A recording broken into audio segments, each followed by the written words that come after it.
Good afternoon and welcome into America's Classic Ballpark as we get set for game number 6 of this week's series between the Reading Fightin Phils and the New Hampshire Fisher Cats.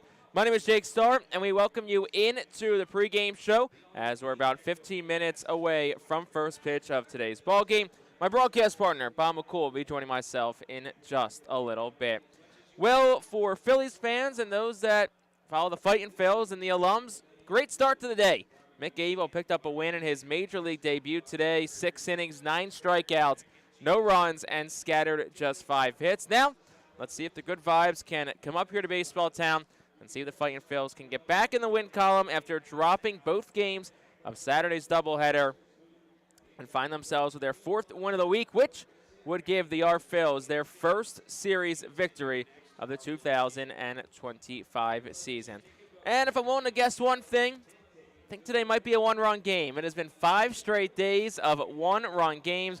Yesterday's ball game, Reading fell 8-7 in Game 1, 4-3 in Game 2. So every game's been close, so should be another good one on this Sunday afternoon from FirstEnergy Stadium.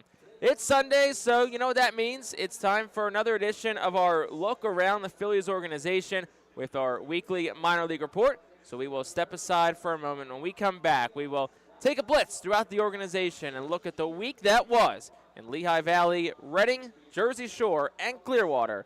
And that's coming up when our pregame show rolls on after this on the Fightin Phils Radio Network.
Back on the pregame show here on the Reading Fightin' Phils radio network. You just heard our weekly minor league report on the week that was across the Philadelphia Phillies system.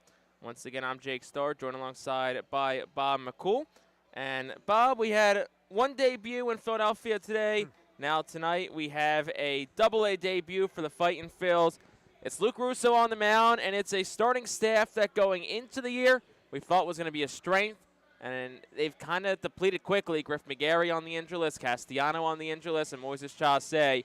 Now Luke Russo kind of steps in. He's been good in his professional career, but now it's a new challenge for him today to kind of fill that void. Yeah, he's pitched in 7 games at Jersey Shore, but no starts, 1-0 with a 2.28 earned run average. So the opportunity is there for him to create a niche for himself, carve a spot for himself moving forward, because the starting staff, as Jake said, has been severely depleted over the course of the last couple weeks of the season. It is the state of the game of baseball where you have there is never ever-ending level of depth needed to complete a pitching staff from top to bottom from the major leagues on down. The Fightin' Phils have taken the field, and that'll wrap up tonight's pregame show. We'll step aside for a moment, and it'll be lineups and first pitch for Reading and New Hampshire right after this.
Good evening and welcome inside FirstEnergy Stadium, America's Classic Ballpark, as we get set for game number 6 of this week's series between the Reading Fightin' Phils and the New Hampshire Fisher Cats. Appreciate you joining us on this Sunday evening. My name is Jake Starr, joined alongside by Bob McCool. And with the Fightin' Phils on the field, let's take a look at the lineup for the New Hampshire Fisher Cats today, sent up by first-year manager Brent LaValle.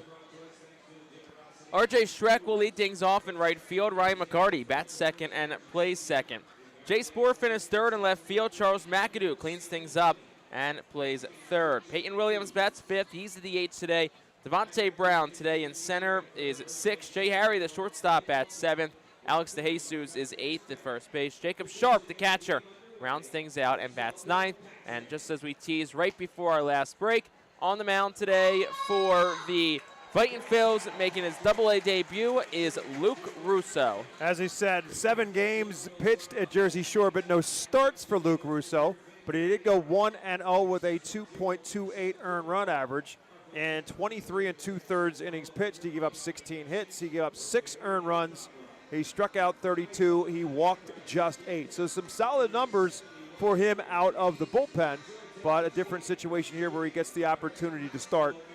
He did start 20 games in total in 2024 between Clearwater and Jersey Shore, but used by the Blue Claws exclusively out of the bullpen in 2025. So as Russo continues his warm-up tosses, let's take a look at the Fightin' Phils defense that'll be behind the 6'4", 199-pound righty, 24-year-old from Michigan. Seth Beer plays first base. Trent Farquhar at second. Robert Moore plays short. Luis Verdugo is at third. In right field, it's Felix Reyes. Center field, Cade Fergus. Left field, Hendry Mendez. And the catcher is Paul McIntosh. Umpires for today's ballgame. Garrett Nelson has balls and strikes behind home plate. Josiah Shepard's at first, the crew chief. Brian Laws at third to round out our 3-man Eastern League crew. Another nice day here in Baseball Town. 72 degrees, partly cloudy skies. Our temperature first pitch presented by All Temp Enterprises. A little bit of a breeze blowing out towards right. Winds are expected to pick up throughout the evening. R.J. Schreck leads off in from the left side, and Luke Russo's first AA pitch is swung on, and a ground ball diving stop Seth Beer. Russo covering the bag, gets there, wins the race. That's out number 1. So got to get the blood pumping a little bit for Russo, and a great play by the veteran Seth Beer for out number 1. Yeah, we've come to expect great plays at first base here in 2025 in baseball town, but that's because of Keaton Anthony. It's Seth Beer, who is a veteran, gets the opportunity to play, and Keaton Anthony getting a day off, and Seth Beer that comes up with a great diving stop and a good job by Russo not to be a spectator, to make sure he's over there to cover the bag. So Ryan McCarty will dig in from the right side. Slightly open stance for the righty bat. Luke Russo will fire home, and it's a breaking pitch in for a called strike. It's 0-1.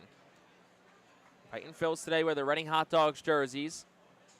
Red and yellow tops, white pants, hat that's blue on the side, red on the brim, white on the front with a hot dog on it. 0-1 is swung on and it's popped up. Shallow center. Fergus started back, comes in towards the right center gap. Fergus makes the call, and it'll cut right in front of the right fielder Felix Reyes to make the catch. And that's quickly out number 2 for Jace Borfin. And that is a byproduct of the wind. As Jake said, there's gusts, and it's 15, 20-mile-an-hour gusts, and that might be on the low end in some cases. But those gusts right now, as they were yesterday as well, blowing straight out towards right field, towards the pool pavilion, and that's exactly where Cade Fergus was. He started out in center and ended up heading towards the pool as he finally made that catch. First pitch to Jace Borfin, a bit down with the curveball. It's 1-0. Fisher Cats wear their navy blue road jerseys today. NH in red across the front. Fisher Cats, gray pants they'll wear, navy caps. And the 1-0 home is over for a strike. It's 1-1. So we said Russo, 24 years old, 16th round pick by the Phillies in 2023. Played his college baseball at Eastern Michigan. There for 4 years from 2020 to 23. Next pitch to Borfin is swung on, hit in the air, deep right center. Fergus back, turns, and it's gone. Off the CJ's Tire and Auto sign atop the Redner's Event Center. Ball was crushed, 374 feet, 111 off the bat. And it's the 7th home run of the season for Jace Borfin, and it's a 1-0 lead again in the first for the Fisher Cats. Well, Borfin does have good power. We haven't seen a whole lot of it in this series. We've seen power from the Fisher Cats, but Borfin now with his 2nd home run of the series, hit his first last night. But that was nitro zone area for a left-hand hitter. About knee high, and he just gulped that thing long and far. First pitch to Charles McAdoo's inside for a ball. It's 1-0. McAdoo, a 193 hitter, home run, 6 RBI. Gets a start at third base today. Former Pirates farmhand. 1-0 home is a bit down. 2 balls, no strikes. McAdoo was traded to the Blue Jays in the Isaiah Connor Falefa trade a year ago. Was with Altoona earlier last year and then finished the year with New Hampshire. 2-0. That's a curveball for a called strike. It's 2-1.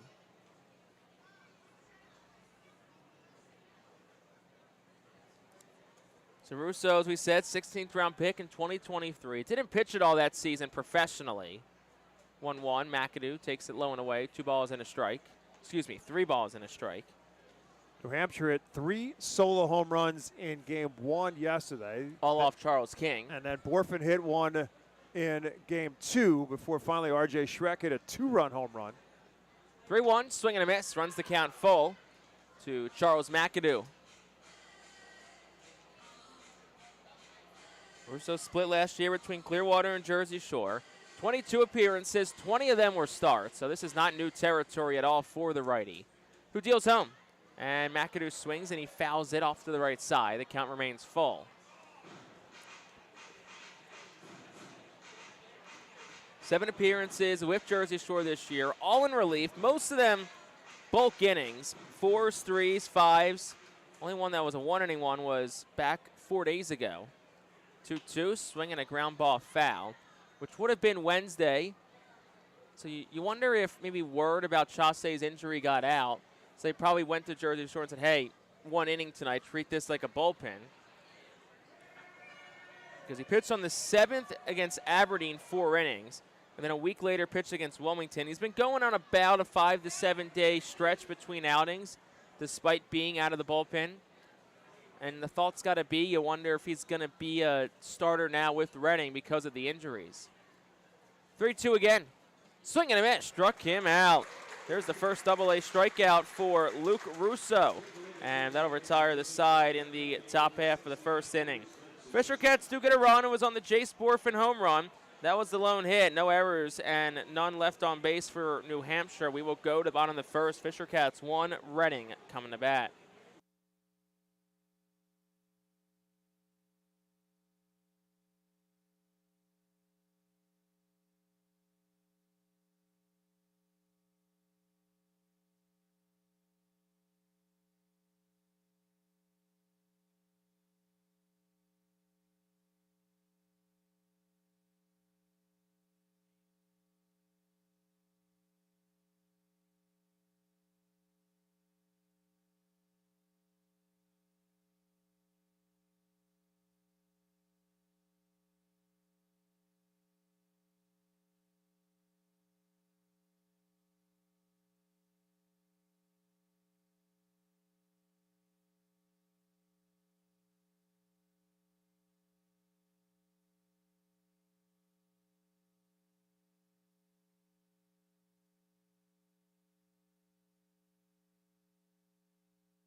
Bottom half of the first inning. New Hampshire 1, and here is tonight's Fightin' Phillies starting lineup presented by Golden Oaks Landscaping. Trent Farquhar leads off. Will play second base. Robert Moore bats second at shortstop. Henry Mendez third and left field. Seth Beer bats fourth, plays first base. Paul McIntosh is fifth, does the catching. Leandro Pineda bats sixth to the eighth. Felix Reyes seventh in right field. Cade Fergus eighth, the catcher, and Luis Verdugo is ninth and will play third base. And it's Yason Ibarez on the mound for the Fisher Cats. Well, he is making his first start of the season, but not his Fisher Cats debut. He has pitched 6 times out of the bullpen, and he's been good. First pitch home to Farquhar, but up for a ball. It's 1-0. He's 0-0 with a 0.79 earned run average and 11 1/3 innings pitch. He's given up 10 hits. He struck out 10. He's walked 4. So 1-0 the count here to Farquhar. Baez fires the next pitch home. It's a called strike. It's 1-1. Baez did not pitch at all this week against the Fightin' Phils. Last drew 8 days ago against Hartford. A scoreless inning against the Yard Goats. And the 1-1 is a bit up, 2 balls and a strike. 3 innings this season high for Baez. April 30th of Portland, so that's probably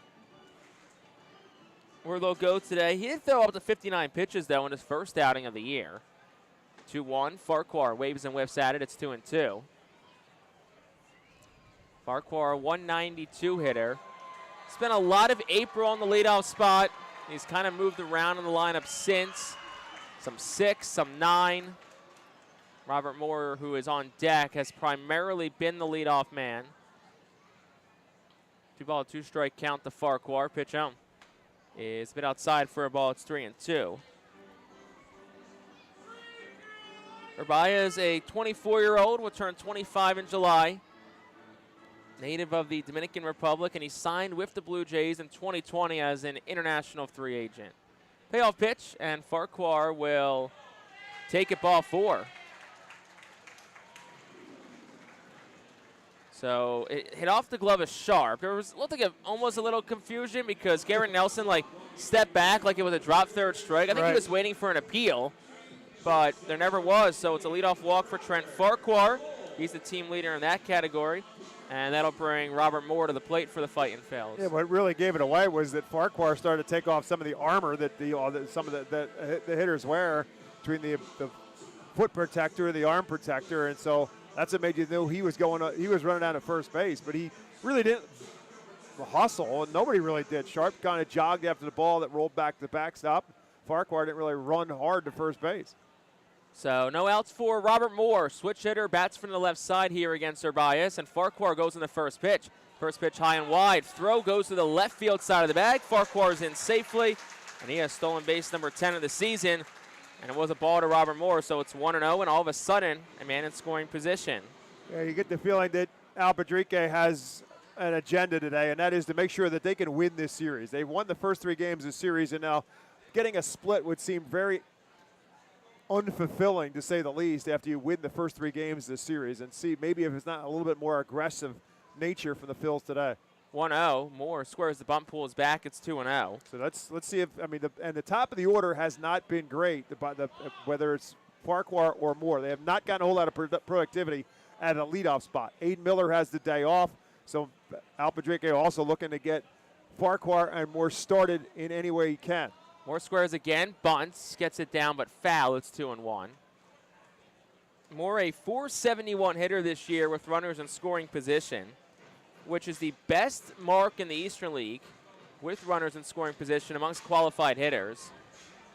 So we'll see if he squares the bunt again. Farquhar leads off second. No outs, bottom of the first. Yeah, McAdoo really wasn't charging, as if he's going back to third. And it looked like Moore was trying to put it down the first base line, where the third base line would be the better opportunity here. Squares again. This time gets it down, and it is foul. It was trying to go down the third base line.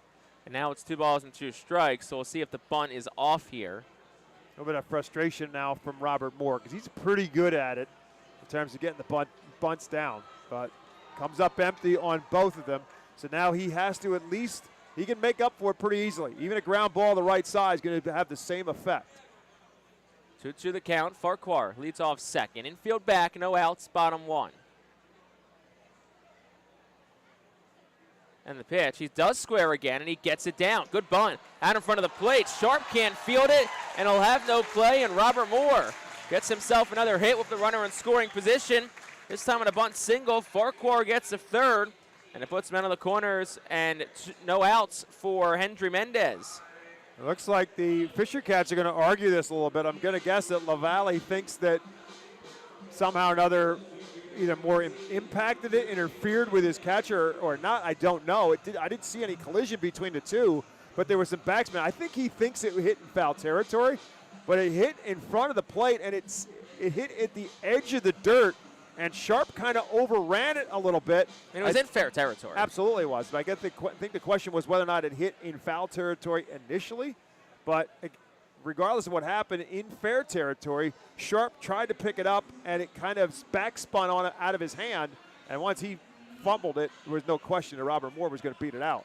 So here comes Mendez from the left side. Men on the corners, no outs for Reading. And Moore takes off on the first pitch, which is a ball. The throw to second is in time. Moore is out. So just like that, Robert Moore is caught stealing. First time this year he's been caught. And it's the 6th base runner that Sharp has thrown out behind home plate this year. That's a great throw by Sharp, and Moore was out pretty easily on that one.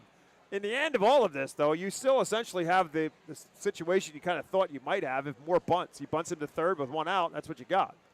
First pitch to Mendez is over for a strike. It's 1-1.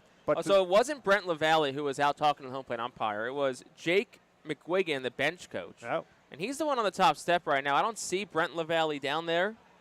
Maybe he's tucked away. Next pitch, Mendez swings and misses. It's 1-2.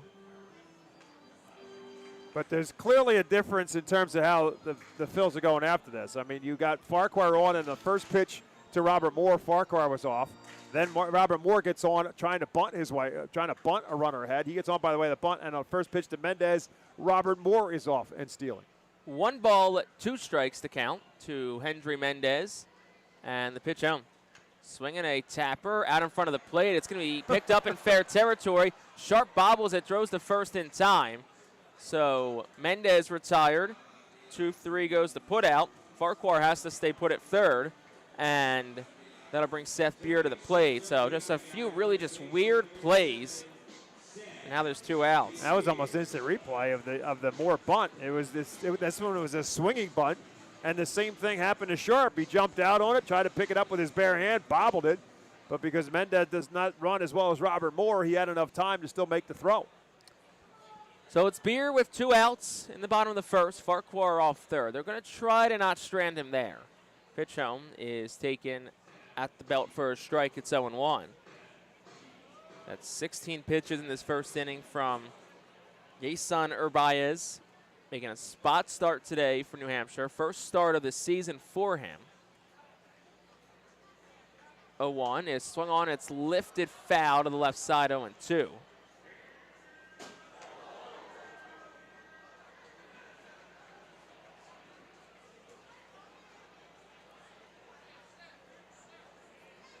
Beer 2 for 12 so far since joining Reading this week. Signing the Phillies as a free agent on Monday. 0-2, swing and a miss, and Beer is down on strike. So what looked like a promising start to the inning finished this pretty quietly. No runs for the Fightin' Phils on a hit, no errors, and one man left on base. We will head to the second. New Hampshire on top. It's 1-0.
International Fireworks is the official sponsor of the Phillies fireworks shows during the 2025 season.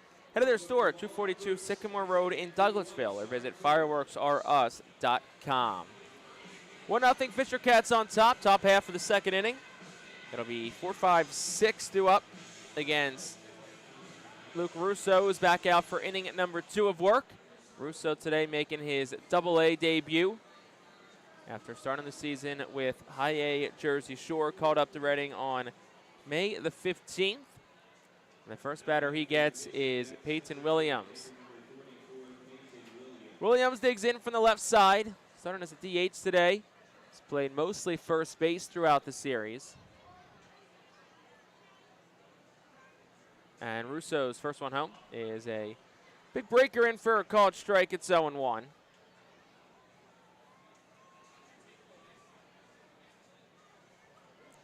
Williams overall a 186 hitter thus far this season. Pitch home is swung on and lifted foul territory, third base side. Giving it a chase is Verdugo, but it's out of play, and it's 1-2. 4 of 6 games already complete today in the Eastern League. Chesapeake, a 10-1 win over Akron. Portland, who Reading sees next week, beats Somerset 4-1. Binghamton, a 5-4 win against Hartford. And Erie, who Reading will see here in 2 weeks, beat Richmond 7-4. 0-2 a bit up to Peyton Williams. Harrisburg and Altoona get underway at 6 o'clock at People's Natural Gas Field and in central Pennsylvania. Next pitch to Williams is taken down for a ball. 2 balls and 2 strikes.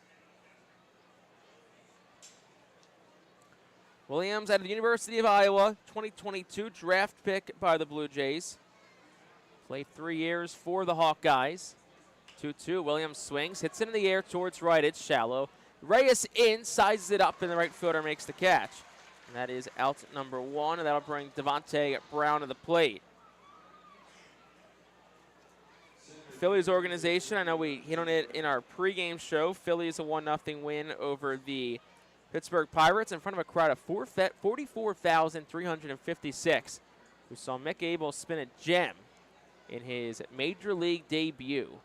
First one home to Devontae Brown's inside for a ball. It's 1-0. Mick Abel, Paul Skeens. You know, Abel out-pitching Paul Skeens. Yeah, he got the win, and Skeens got the loss. Skeens did throw a complete game, Yeah, 8 innings. He gave up 3 hits. 1-0 home is taken for a ball. It's 2-0. Lehigh Valley clinched the series against Syracuse, won 8-6. Jersey Shore beat Wilmington today 6-4. Down in Delaware, next pitch is a curveball for a strike. It's 2-1. Clearwater 4-2 win over Lakeland down at Bay Care Ballpark. So every one of the organization has won today. So it's up to the Fightin' Phils to try and make that a clean sweep. Next pitch to Brown is a bit inside, 3-1. One out in the top half of the second. 1-0 New Hampshire's on top on this beautiful belated Mother's Day celebration here at the ballpark. And the 3-1 home is swung on by Brown, lifted behind the plate, foul. The count goes full. It was great to see Mick Abel. Great to see Mick Abel have the success that he has had today. He's had all season long pitching for Lehigh Valley. He's really put together a nice season for Lehigh Valley. And now the situation was Rob Thompson said, you're coming up, you're pitching one game, and then you're going back down. 3-2 to Brown inside. He checked his swing. They appealed to first, no swing. So it's the first walk issued by Luke Russo, and it's a one-out base runner for the Fisher Cats as the lefty Jay Harry comes up. So we'll see if that ultimately plays itself out because of how well Abel pitched, and whether or not the Phils will indeed send him back down to Lehigh Valley to make his next start, or whether that kind of changes the plan a little bit. Because here's what's going to I can tell you what's going to happen from the social media world. They will have him selected for the Cy Young Award by the time Wednesday rolls around. Here's Jay Harry. First pitch is over for a strike. It's 0-1. Phillies were the only team in baseball before today to not have a player make their big league debut. Is that right? So Mick Abel makes the Phillies the last team to have a player make their debut this season. Long look in from Russo, fires the 0-1, and it's swung on by Harry. Hit well, right field. Reyes turns, barely moves and says goodbye. 2-run shot for Jay Harry. Well over the pool in right field, 381 feet, 105 off the bat. And it's a 3-0 lead for the Fisher Cats on Harry's second of the week and second of the season. Now the home run barrage continues for the Fisher Cats over the course of the last couple games of this series. And Jay Harry hits a bomb that everybody, Jay Harry, Felix Reyes in right field, everybody knew was long gone. Reyes didn't do anything. He just turned and looked. So Alex De Jesus, the first baseman, now in from the right side. First pitch home. Swung on and missed. It's 0-1. Russo allowed one home run so far this year with Jersey Shore. Came back on April the 5th in his first outing of the year against Hudson Valley.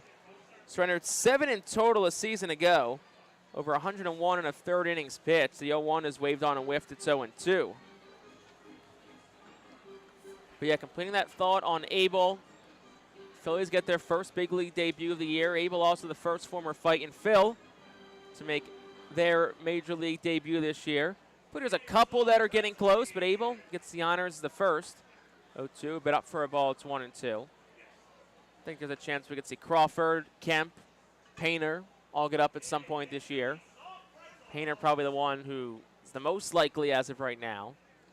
1-2 is swung on and lifted in the air. Foul territory, first base side. Seth Beer gives it a chase, but it'll go out of play foul into the right field grandstand. I just went back and did some counting. That is the 11th home run of this series for the Fisher Cats. They had 21 coming into this series as a team. I feel like everyone's been in the right field, too. Yeah. 1-2 again. Jesus takes upstairs, 2 balls and 2 strikes. So 3-0 lead for New Hampshire, top half of the second. Fightin' Phil's trying to keep it at 3 and start to work their way back in this game. 2-2 is swung on and shot foul to third. So it'll stay at 2 balls and 2 strikes. The Jesus overall is a .207 hitter on the season. No home runs, an RBI, 4 extra base hits in total for the 23-year-old. Next pitch home is a ball outside. It's 3-2. That was pitch number 34 for Luke Russo, and this is Double-A debut. And the payoff pitch is a bit outside for a ball. And that'll be the second walk issued by Russo, both coming this inning. 3 straight base runners allowed, and that'll bring the catcher, the 9-hole hitter, Jacob Sharp, to the plate. And with that, it looks like Brad Bergeson is going to take a trip out to the mound and talk things over with his pitcher. Just trying to minimize the damage right now, Bob, to just the 3 runs. Yeah, I mean, again, you go back and you look at it. Harry hits the long home run on it, but it's a 2-run home run because you walked the batter before him. And now you come back and you walk the next batter. So it's the walks before the home runs that make it just that much more of a cardinal sin in terms of being an effective pitcher at this level. You just try and be perfect, and you try and be perfect, and you get yourself behind in the count. Hitters are in hitters' counts.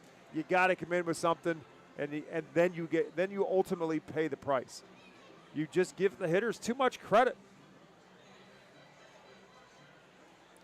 So Brad Bergeson will head on back to the Fightin' Phil's dugout. Bergeson, the pitching coach for the Fightin' Phil's. 3rd year with Reading, all non-consecutive, 2021, 23, and 25. Spent 2022 and 24 with High A Jersey Shore. So Jacob Sharp is in. First pitch to him is swung on a ground ball towards third. Verdugo Fields throws the second for 1. Relay to first in time. And that's a 5-4-3 inning-ending double play. And we were saying, don't give the hitters so much credit.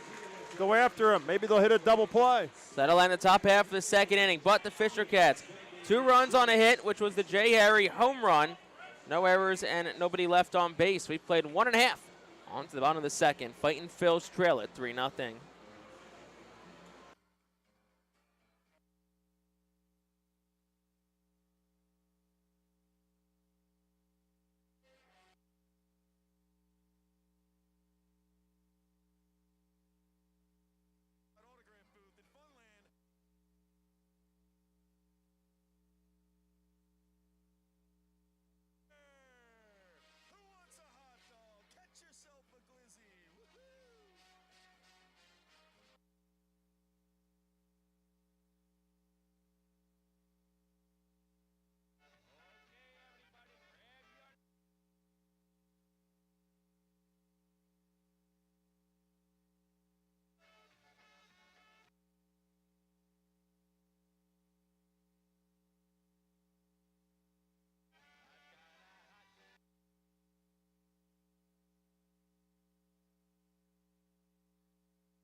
Bottom half of the 2nd inning is brought to you by Cornwall Manor, an active senior living, not-for-profit community in scenic Cornwall, PA, outside of Lebanon. Crazy hot dog vendor doing his thing on this Sunday fun day. Fightin' Phil's playing as the hot dogs. That was a good throw. One of the, I think, better ones that we've seen. He's winding up right now. Oh, in and out of the hands of the fans. So 3-0 Fightin' Phil's trail it against the Fisher Cats. And, yeah, he is giving the old wing a good rip today. I hope the arm feels okay afterwards. By the way, I saw the crazy hot dog vendor before the game. I told him about the Milli Vanilli story. He thought it was hysterical. And it's shame on you that you didn't know who it is. I'm a lot younger than he is. So 5, 6, 7 coming up to the plate here for Reading against Jason Urbaez. Paul McIntosh will be the first batter that Urbaez faces this inning. So Reading in a 3-0 hole. Obviously a lot of baseball still to play. 18 pitches in the first 4 Urbaez. First one, the McIntosh, is taken by the catcher for a ball. It's 1-0. McIntosh hitting at .318, home run, 8 RBI. This is the 9th game he's playing this season with Reading. 1-0 is swung on a little flare towards shallow right. In comes Schreck. It'll fall in front of him for a base hit. So leadoff single for Paul McIntosh. Gets that .318 average, bumped a few ticks higher. And that'll bring the DH today, Leandro Pineda, to the plate for the Fightin' Phils. Well, here's a string of 3 guys who have been productive when they've had their opportunities. McIntosh and Reyes are 1 and 3 in this inning. Both those guys have had their moments. When they're in the lineup, they have been producing. And the guy at the plate right now, it seems as if he's got it going on right now. Leandro Pineda in from the left side. No out, still bottom 2. And the first pitch home, Pineda swings, fouls it back. It's been a very strong week for Leandro Pineda. .438 OPS over 1,100. 4 runs, 3 doubles, 2 RBIs. I think most impressive of all, he struck out just twice in his 18 plate appearances through 5 games. 0-1 home. is taken outside 1-1. Pineda's got 20 hits on the season. He has 7 of them in this series. You look at the batting average, it says 182, and you're thinking, what are you guys talking about? That batting average is well below 100 not that long ago. 1-1. Taken outside 2-1. And despite Pineda's early season struggles, Al Padrique kept trusting him, put him in the lineup every single day, and let him work out of it. So there was a lot of things going on behind the scenes. Maybe Tom Slater, the hitting coach, adjustments being made. Whatever they've done, it's working for Leandro Pineda. 2-1 is swung on, hit in the air down the left field line. Over goes Borfin, and it's out of play, foul, 2-2.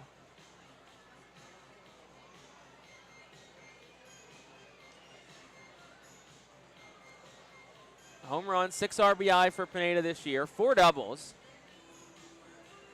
One of those was a walk-off double in Thursday night's 11-10 victory over New Hampshire. 2-2 is over for a called strike 3, and that's as top of the zone as it gets. Pineda has some words for home plate umpire Garrett Nelson, and I don't blame him. That has not been a strike all week, and now it is all of a sudden. Strikeout number 2 for Baez, and that'll bring Felix Reyes to the plate. Reyes homered in last night's ball game.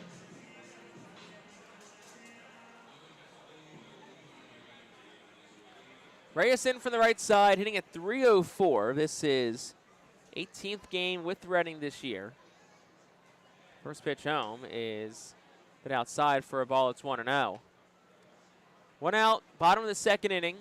3-0 New Hampshire's on top of the Fightin' Phils as Paul McIntosh leads off first. Led off the inning with a bloop single to right. Infield back, they'll try and turn 2. And the pitch home. Reyes swinging a miss, 1-1. Second baseman McCarty is in over towards the bag at second. Left side's pretty straight up. Harry's maybe in a step or 2 from his usual spot. And Alex DeJesus at first holds the runner at McIntosh, who's not a threat to run. He's not stolen a bag this year. 1-1. And Reyes swings and he fouls it straight back. It'll be 1 ball and 2 strikes. I got to tell you, if I were Devontae Brown, I'd be playing a lot further to my right than where he is. I mean, he's a couple of steps to the right of second base, but we have seen Reyes pepper that left center field gap with most of his power. Yeah, Brown at center shaded a little over towards the gap, but not too much. 1-2, swing and a miss. And in front of a changeup is Felix Reyes. He goes down on strikes.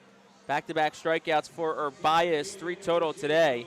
And that'll bring the center fielder Cade Fergus to the plate with 2 outs. Yeah, heavy dose of off-speed pitch for Reyes, and he was out in front of everything.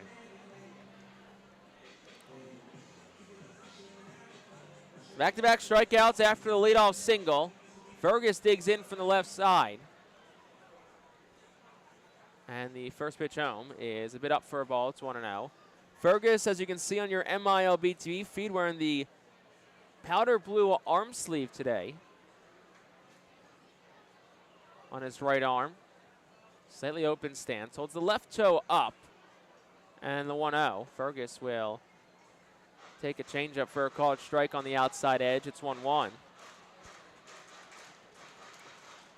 Fergus hitting at 200 on the dot. 4 for 10 this week, which includes a run, double, and 3 RBI. 1-1. Up and tight to Fergus. Just gets out of the way of it. It's 2-1.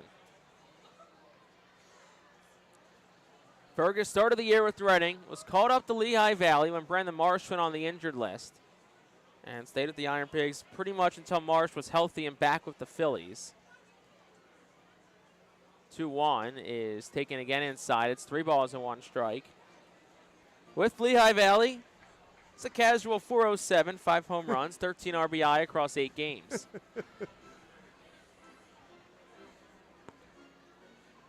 Hitters count here for Fergus, 2 outs. McIntosh still on first.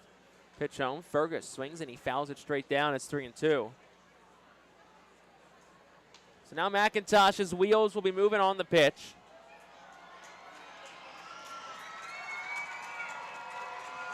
Still 3-0. New Hampshire has the lead in this bottom of the second.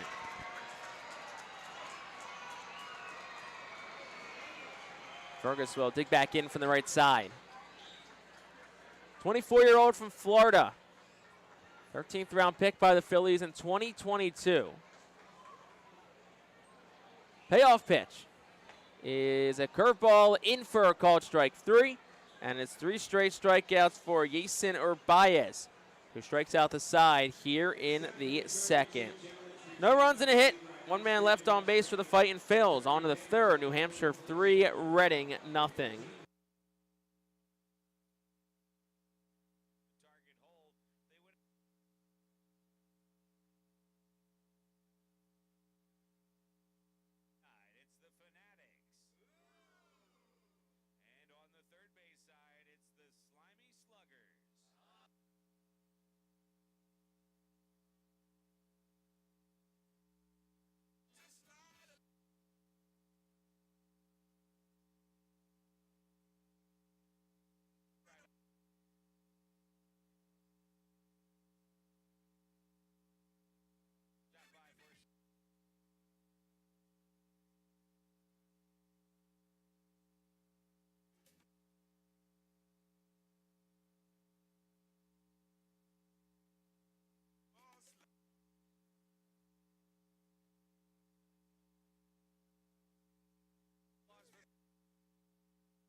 Along with my broadcast partner, Bob McCool, I'm Fightin' Phil's broadcaster, Jake Starr. I want to thank our good friends at Pepsi for presenting the 2025 season here in Baseball Town. Go Fightin' Phil's and drink more Pepsi. It's like a video board come to life. How about that? Top of the third, 3-0 Fisher Cats on top of the Fightin' Phil's. It'll be the top of the order due up here for New Hampshire against Luke Russo. Russo making his Double-A debut, back out for inning number 3 of work. 3 runs allowed so far. I have to ask you a question. I heard Scott Fransky today on WEU during the listen to the Phillies Pirates game.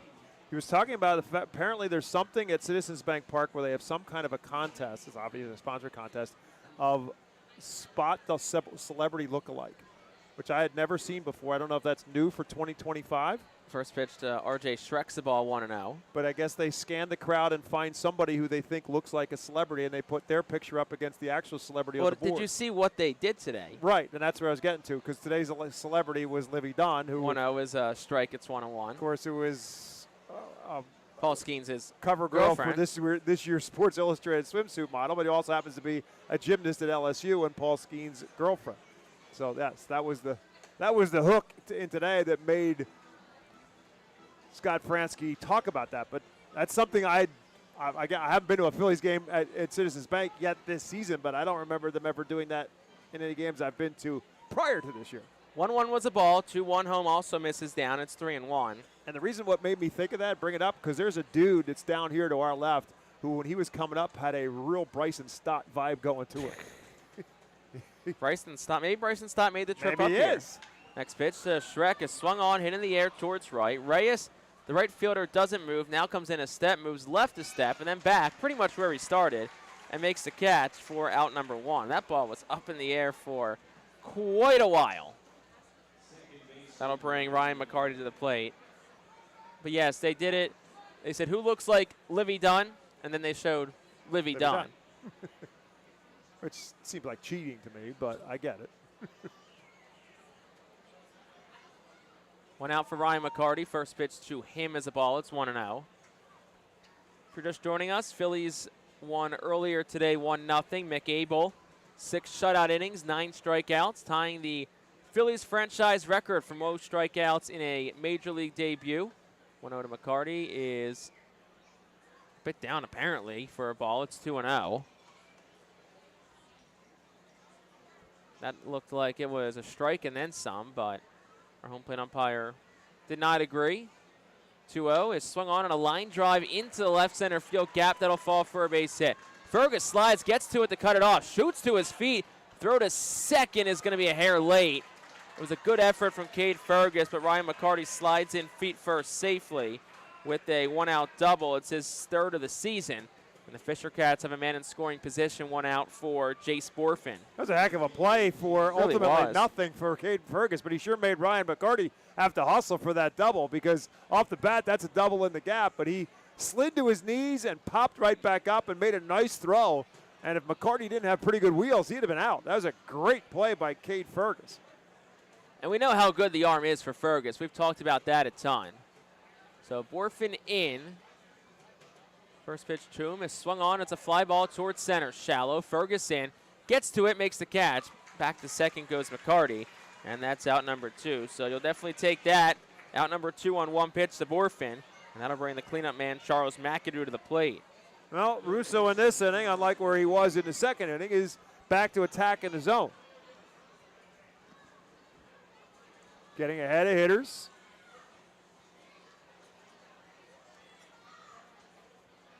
Two outs for McAdoo. Man on second still, Ryan McCarty.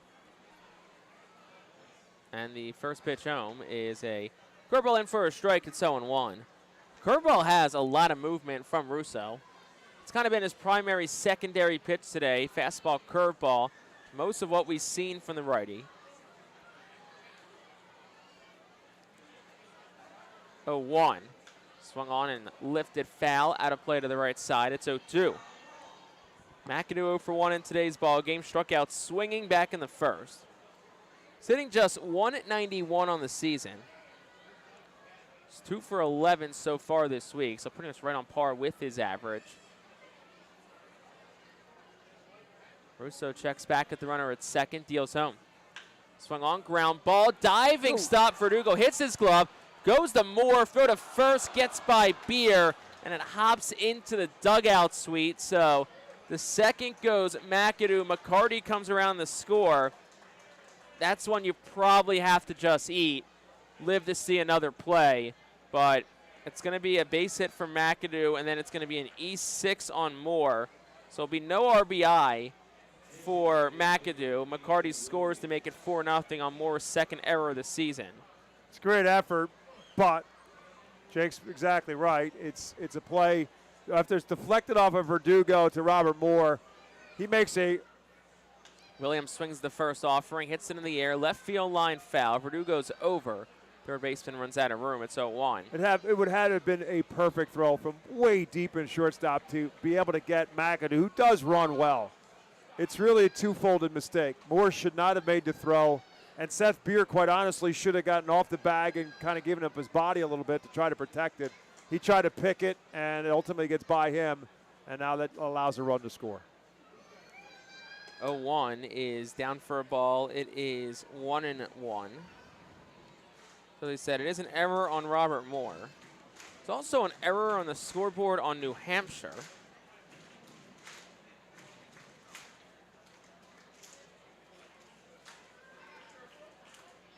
One is swung on, lifted foul over our heads, 1-2. So I'm looking back at it now. The Robert Moore, what I believe was originally a bunt single. You're right, because now they only have one hit. Is given, it was changed So to they an changed error. it back. So that's going to be an E2. So Reading just has one hit in today's ball game. Next pitch of ball, it's 2-2 to Peyton Williams. So 4 runs, 4 hits, and an error for New Hampshire. No runs on a hit, and 1 error for the Fightin' Phils. Russo's allowed a run in the first, 2 in the second, 1 in the third. There's 2 outs and a 2-2 count to Williams. Fires home. Is a bit up for a ball. It's 3-2.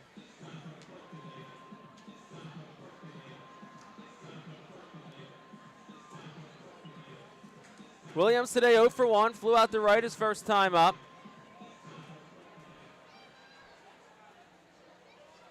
Payoff pitch. Williams swinging a miss. Struck him out. Second strikeout tonight for Luke Russo. But in the inning, it's a run on 2 hits. There was an error, very costly one, and 1 man left on base. We will head to the home half of the third. New Hampshire on top. It's 4-0.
Bottom half of the third inning is brought to you by Swartz, Culleton PC. You can expect reliable and experienced attorneys who are committed to getting you justice after a serious personal injury.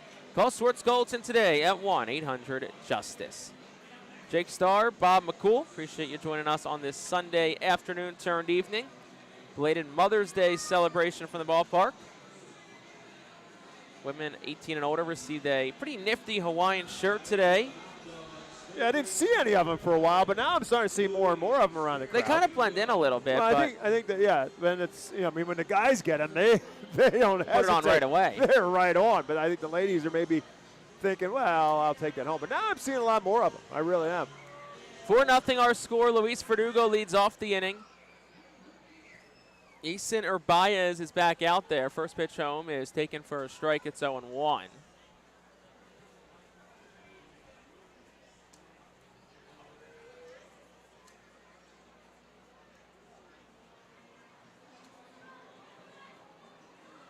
Pitch home is outside for a ball. It's 1-1. Luis Verdugo, 151 hitter, 3 home runs, 14 RBI, homered in last night's ball game, put it right into the pool in right field. 1-1. Verdugo swinging a miss. It's 1-2. Out in front of a slider at 86 from Urbaez, who's looked solid so far. He's worked around a little bit of traffic. He struck out the side last inning. 4 strikeouts in total today.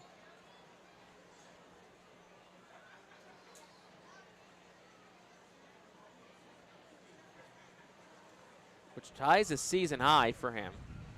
And the 1-2 as the wind picks up. Verdugo swings, hits it in the air, shallow left center. It'll fall for a base hit in front of a charging Jay Sporfin. So it's a leadoff base runner for Reading for the 3rd straight inning. And it'll flip the line up to the top as Trent Farquhar digs in. Well, it was a jam job off of Verdugo, and Borfin just really didn't read that well, and he's probably playing too deep right now based on the wind, because the wind, as we said earlier, is blowing straight across out to right, but to left field, you're going to have to hit it a ton to get it anywhere in left field. So I think Borfin was, playing a little bit too deep and didn't read it well off the bat, because that was in the air for a long time, but hey, good for Luis Verdugo. So Farquhar is up. First pitch to him. He takes it for a ball. It's 1-0. Farquhar walked his first time up, stole second. It was walk number 21 of the year, stolen base number 10. In this game, number 30 for Farquhar. They'll check on Verdugo. He's back in safely. Be hard-pressed to see Verdugo run here. He's 0 for 3 in stolen bases this year. Have a pretty sizable leadoff first. Right foot is just beyond the cutout. 1-0 is down and into the lefty Farquhar. It's 2 balls and no strikes. It's another packed house here at FirstEnergy Stadium. Both right field, left field grandstands packed. Main grandstand probably about 75% of the way filled. Pool is splashing. I was trying to find the best word. 2-0 is a strike. It's 2-1. The deck is decking. The deck is decked out with people. Is that better? It's a little better than, yeah. And the event center is rocking with people. I think that plays. Dugout suite's full. Ram Club is full. 67 Club is packed. 2-1 is down. 3-1, which comes on the heels. Yeah, I was just going to say, it pales in comparison to last night, but it's still a great crowd. Which heels on the 21st largest crowd in the history of this ballpark, which was last night. 9,691 fans here at FirstEnergy Stadium. And that's pickoff attempt back in is Verdugo. It was the, we said, 21st largest crowd. The largest since 97-87 on August 25th, 2018. First crowd over 9,000 since we've been here, Bob. May 28th of 2022 was the last time a crowd surpassed 9,000. 3-1, Farquhar swings, ground ball third. Right to McAdoo. 2-1, the shortstop Harry with the relay to first in time. That's a 5-6-3 double play. Yeah, I'm trying to figure out what was going on with Ryan I think McCarty. Harry was just closer to the bag. Yes. That's pretty weird. So it's the all-common 5-6-3 double play. Okay. Verdugo at its second. Moore's the batter. It's the 32nd double play turned by New Hampshire this season. Marked at his second of the Eastern League, entering today behind Richmond, who was at 33. So 2 outs. First pitch to Moore is Bit inside for a ball. It's 1-0. Like we said, first time over 9,000 in 3 years. 21st largest crowd in the history of this ballpark, which has existed for 75 years now. 1-0 is change up and into the lefty Moore. It's 2-0.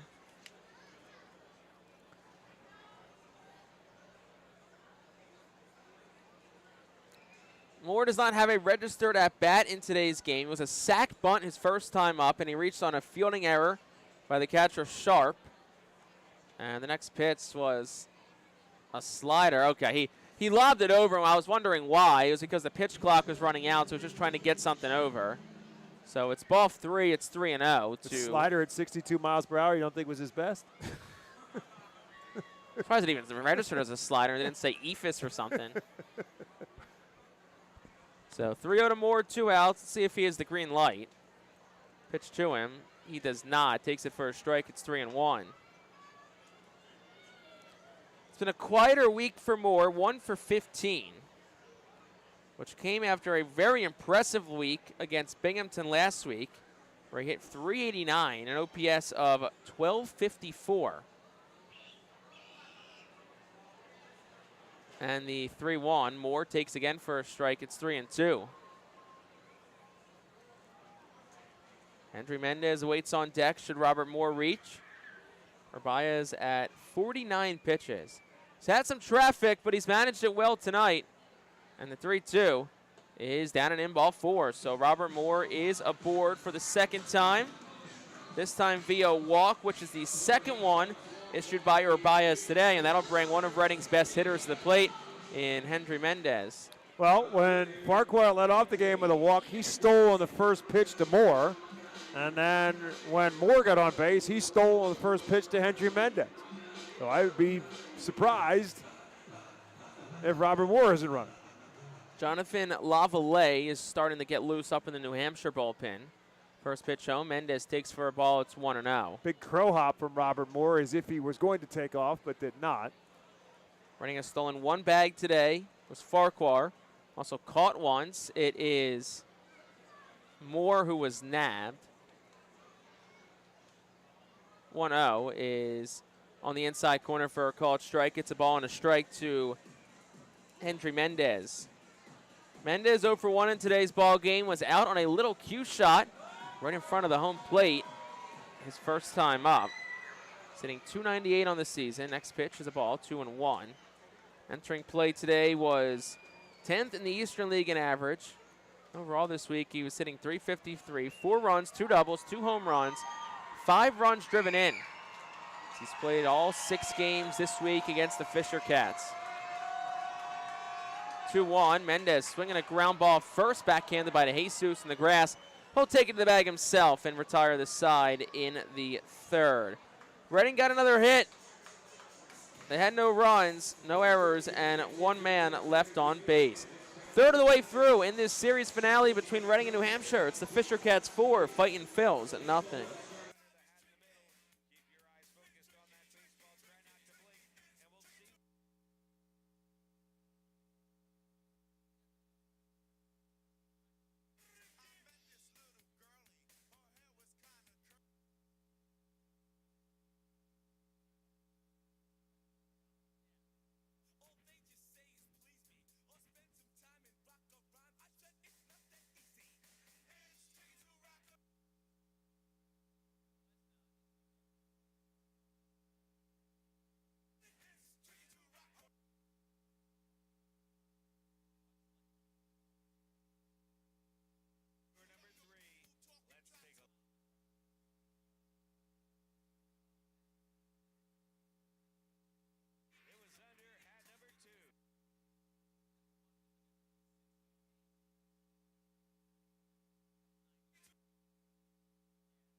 On to the top half of the 4th inning. Fightin fails in a bit of a hole. It's 4-0.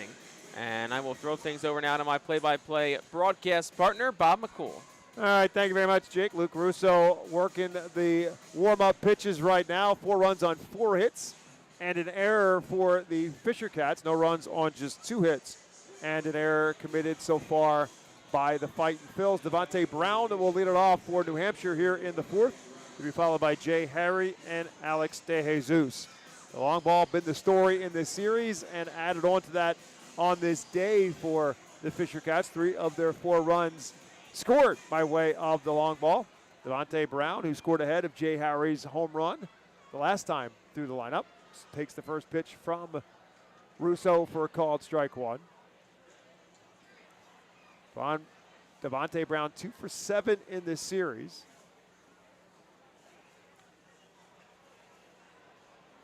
And takes that one outside for a ball. 1 ball and 1 strike. Again, if you've been following along with this series for the Fisher Cats, there is Deshaun Brown and there is Devontae Brown.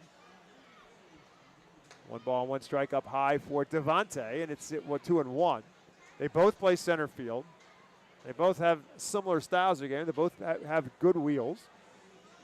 Deshaun a little bit faster than Devontae. Devontae perhaps with a little bit more power as he takes that one up and in for a ball. It's 3-1. It's 3 doubles on the year and 4 RBI so far, hitting just 178 on the year, however. 3 balls and a strike.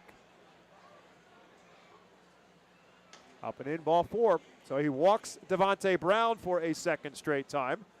And the last time, as we said, it did not work out very well at all because Jay Harry, who walks the plate, came up and hit a towering 2-run home run over the pool deck in right field. Yeah, third walk today issued by Luke Russo. 58 pitches for him. Speaking of pitching, Lavallee continues to throw in the New Hampshire bullpens. Looks like might have a new pitcher next inning for the Fisher Cats.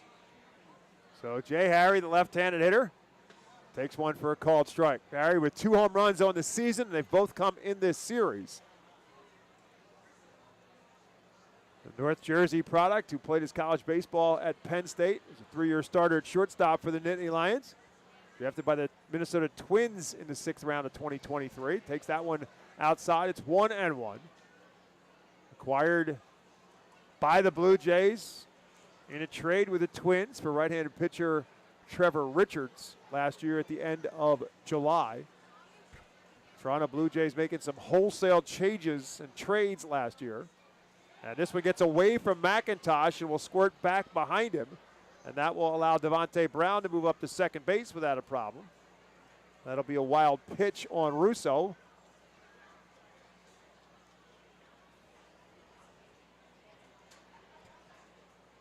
And the count is now 1 ball and 2 strikes to Jay Harry.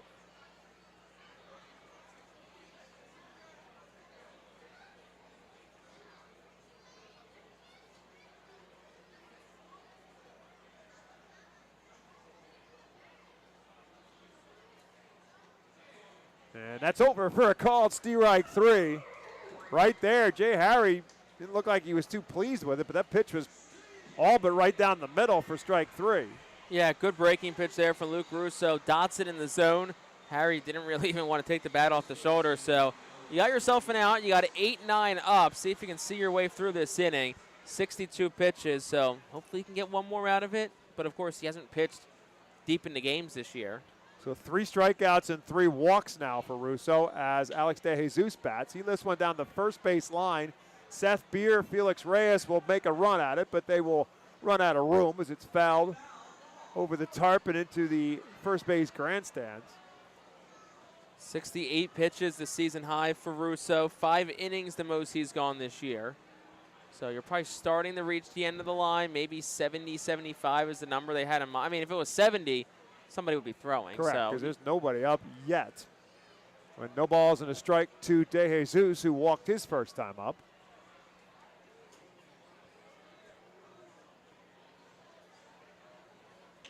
Beats this one foul down to third base line, so he's quickly ahead of Alex DeJesus. No balls and 2 strikes. Fightin's won Wednesday, Thursday, and Friday. Fisher Cats sweep the doubleheader yesterday. Jake mentioned this earlier, that all 5 games in this series so far have all been 1-run games. Right now it's a 4-0 Fisher Cat advantage. And it's no balls and 2 strikes on Alex DeJesus, who will call time at the plate. Devontae Brown, who walked, moved up to second on a wild pitch, takes his lead off of second base.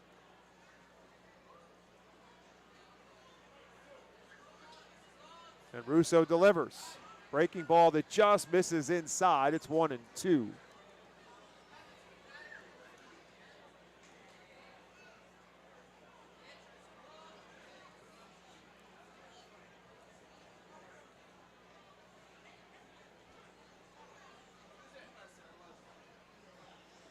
Couple of looks back to second. Delivers. Swing and a miss. Strike three as De Jesus can't catch up to the high fastball. Back-to-back strikeouts now for Russo with 2 outs in the inning. Yeah, really good job by Russo after the leadoff walk to Brown. He worked a good count with Harry, got the curveball. This time climbs the ladder with the fastball. De Jesus swings through it. Good job kind of changing eye levels, changing deceptions. So that brings up Jacob Sharp, who entered a double play his last time up. And swings and misses at the first pitch. So the combination of Robert Brooks and Jacob Sharp, the 2 catchers for the Fisher Cats, have batted 9th in this lineup, both of them, throughout the series, and neither has come up with a hit as of yet. Sharp now 0 for 10 in the series. 0-1 pitch to him, hit him. Got him right on the elbow guard. That's the last thing that Luke Russo was thinking about doing, but he puts another man on base with a hit by pitch, and it flips the lineup around now to R.J. Schreck. Yeah, just lost the fastball arm side there and hits Sharp. 9-hitter, so flips the card over. Third time through now will start for the Fisher Cats with R.J. Schreck digging in. Schreck 0 for 2 on the day. Grounded out to first, flew out to right in his 2 bats so far today. 5 for 21 in the series. And the first pitch to him is the back foot slider that misses for a ball.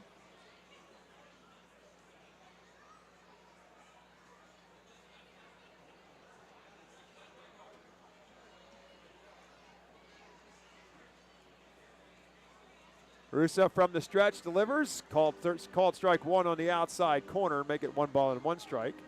Doesn't look like R.J. Sharp was convinced that, or R.J. Schreck was convinced that was a strike, but it was.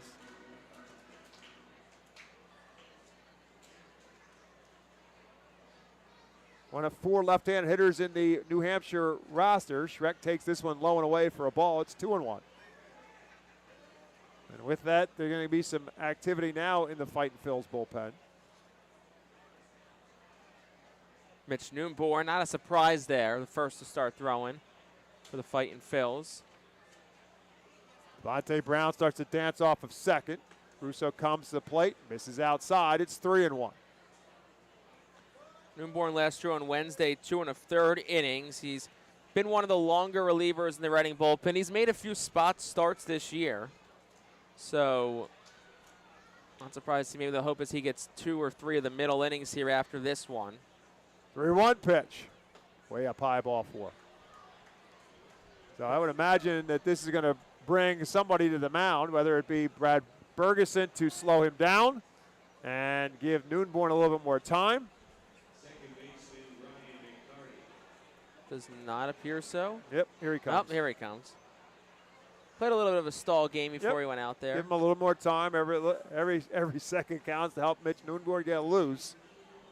So the 4th walk of the game now for Russo, plus the hit batter in this inning. So he struck out 2 batters. He's walked 2 and hit by a pitch. And this is what we've been talking about in this series with this pitching staff of guys trying to be too perfect, guys just missing their spots, not consistently throwing strikes. You've got yourself in a jam without giving up a hit. Runs your pitch count up. Frustrates your defensive players behind you because they no longer on their toes while you're not throwing strikes. And it puts you in a position where one bad pitch now really will make you pay for it, as Ryan McCarty will step to the plate. He's 1 for 2. He doubled his last time up.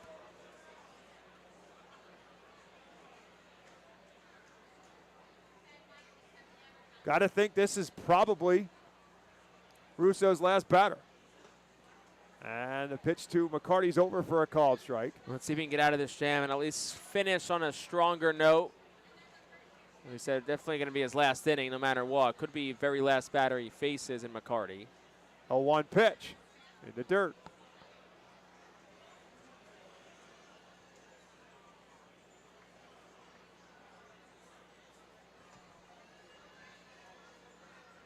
Bases loaded, 2 outs. Fisher Cats lead at 4-0. 2-hole hitter Ryan McCarty at the plate. Ripped right at the third baseman Verdugo, and that will end the inning.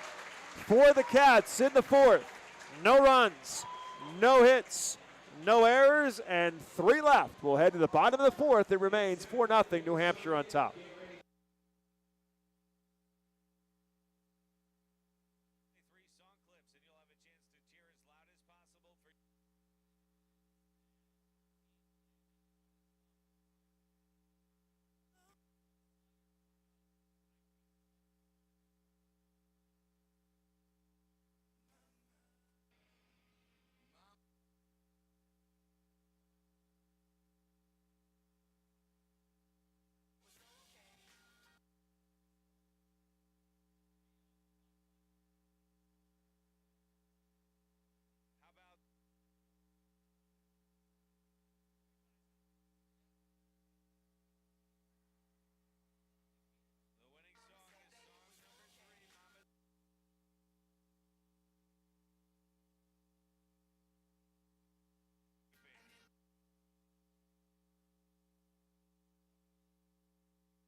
Well, we head to the bullpens now. It'll be up to the bullpens from this point forward, it looks like, for both sides of the equation. And the first one in for the New Hampshire Fisher Cats is right-hander Jonathan Lavallee. Second time we're seeing Lavallee this week. It's his 11th appearance. 1-2, a 7.15 ERA, 11 1/3 innings, 13 hits, 15 runs, 9 earned. A home run, 9 walks, 15 strikeouts. Opponents hitting .277 against Lavallee this year. Including the Fightin Phillies, who got to him pretty good in his other appearance in this series. He pitched in Tuesday's 11-10 Fightin Phillies win. And in his inning of work, Fightin Phillies got him for 3 runs. He got 2 hits and 2 walks in that inning. And so let's see if the Phillies can do so, because they have some work to do. They're down 4-0 as they come to the plate here in the 4th. Seth Beer will lead it off. Klein Transportation is proud to be the official transportation provider of the Reading Fightin Phillies. Klein Transportation gets the R-Phillies to all the road trips throughout the 2025 season. For more information, go to kleintransportation.com. Seth Beer struck out his first time up. And Lavallee's first pitch to the plate is up high for a ball. Final line on Yason Urbaez. 3 innings, 2 hits, no runs, 2 walks, 4 strikeouts. Not eligible for the win. Was a topic of conversation last night. 1-0 pitch, there for a strike. So Seth Beer 2 for 13 since signing with the Phils.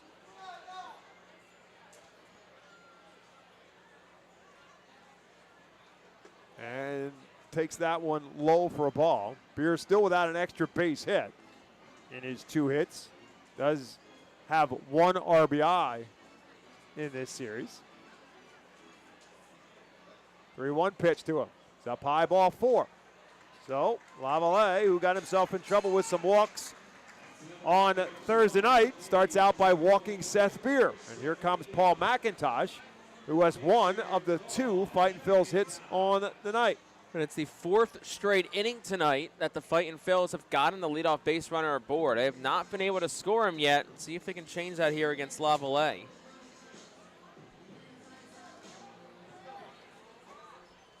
So the right-handed hitting catcher, Paul McIntosh, takes one up and in, opposite his head.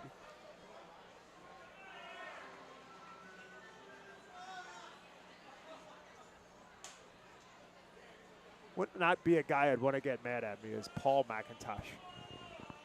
He is one strong-looking dude. And he fouls this one straight back. Former West Virginia Mountaineer, Paul McIntosh, 5'11", 220. And when I say stout, he is stout.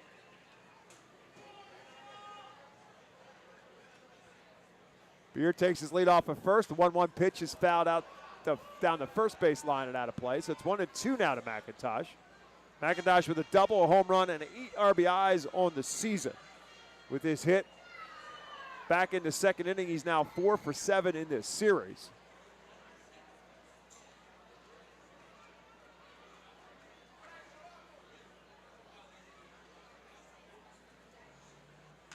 Lifts this one down the first base line. That'll slice out of play.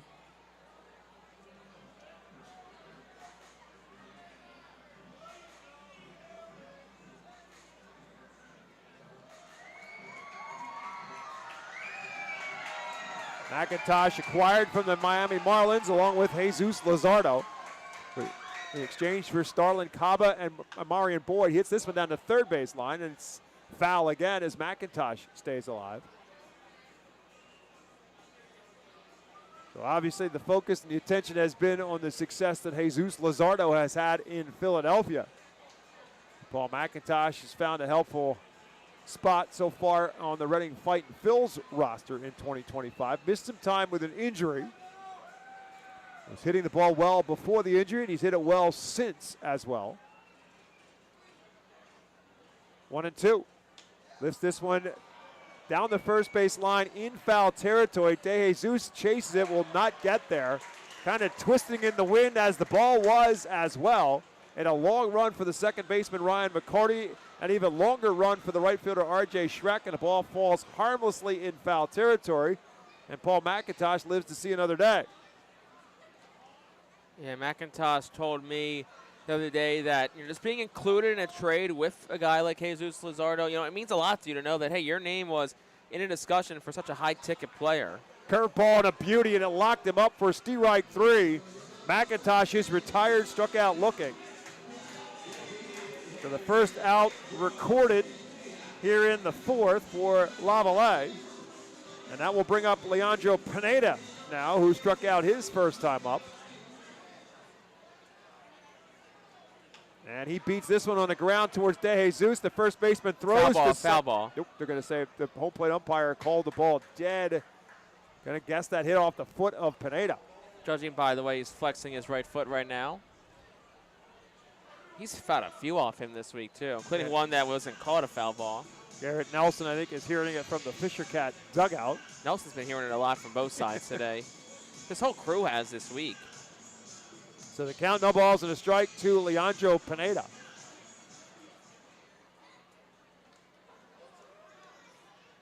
Swing and a miss. Infield plays the left-handed hitting Pineda very much around the pull. The outfield around the other way. No balls and 2 strikes. It rips this one into center field straight away. Brown goes back to the track, looks up, it's off the wall. Beer kind of held up to make sure, so they'll hold him at third. It'll be a stand-up double for Leandro Pineda. Leandro Pineda's excellent week continues with another double, his 5th double of the season, 4th this week. So you got second and third, one out here for Felix Reyes. You have a real good chance here to get right back in this game. They've not been able to capitalize with runners on today. Got to do it now. Felix Reyes, who has not been a regular in the lineup to say the least. This is his 18th game played, and he still has 10 RBIs on the year. In a prime position here to help the Phils out with 2 runners in scoring position and 1 out. First pitch to him is a healthy cut, but he fouls it at the plate. So double number 5 on the season for Leandro Pineda. Puts runners at second and third with 1 out for the right-hand hitting Felix Reyes, who struck out his first time up.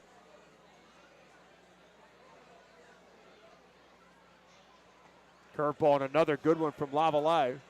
And Reyes is now behind, no balls and 2 strikes.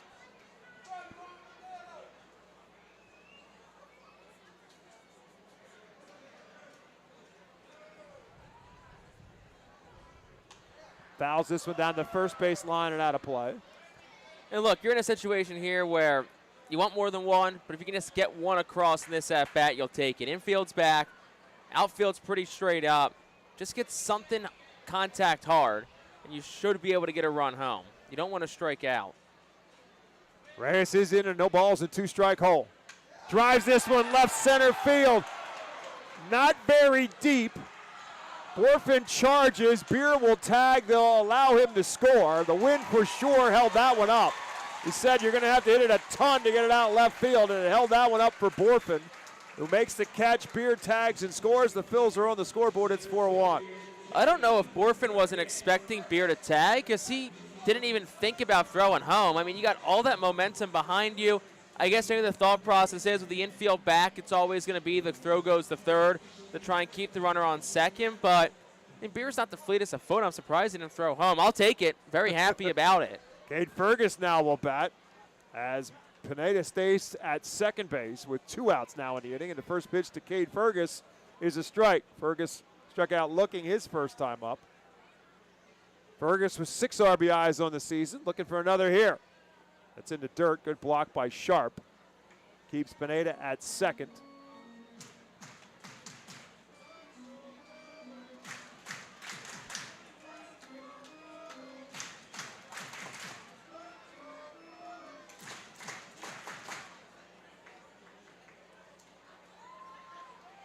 Lifts this one straight up behind home plate, and it's going to be out of play. So it's 1-2 now to Fergus.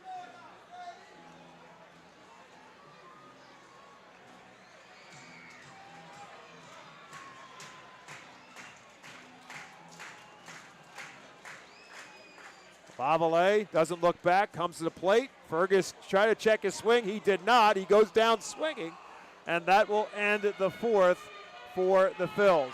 In the inning, a run. They did it on 1 hit. There were no errors and 1 man left. 4 complete. It's 4-1 Fisher Cats.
The Alberta University Golden Wolves call. The bullpen has been made, and it is the right-hander Mitch Newborn who will come in now for the Fightin Phils.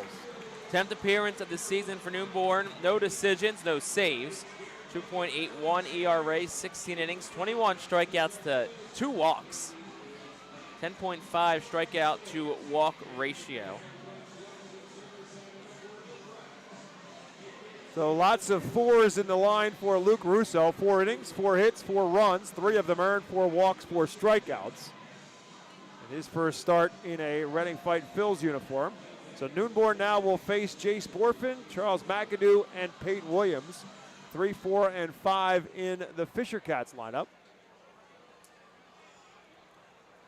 Borfin with a solo home run and a fly out to center field in his 2 plate appearances.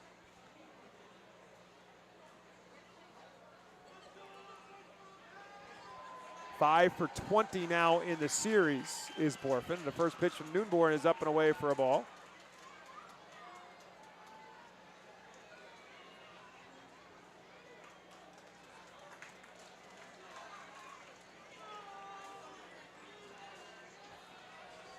Swing and a miss at the off-speed pitch. It's 1-1. Home run for Borfin, his 7th of the year. Hit 14 last year at High A Vancouver.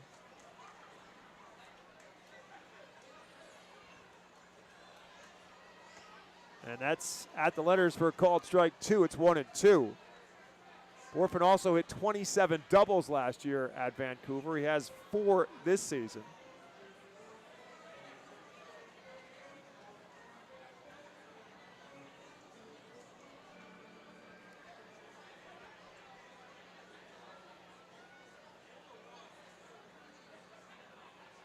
And that's up and away. It's 2-2.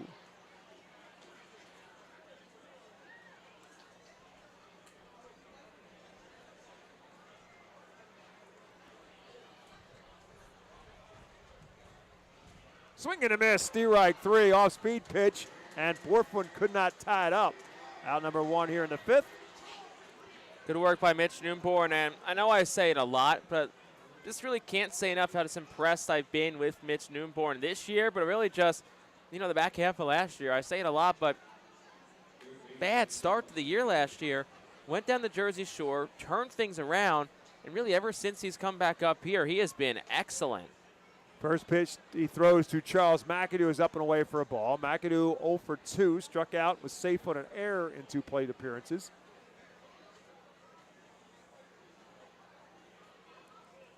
And a big healthy cut here comes up empty. It's 1-1.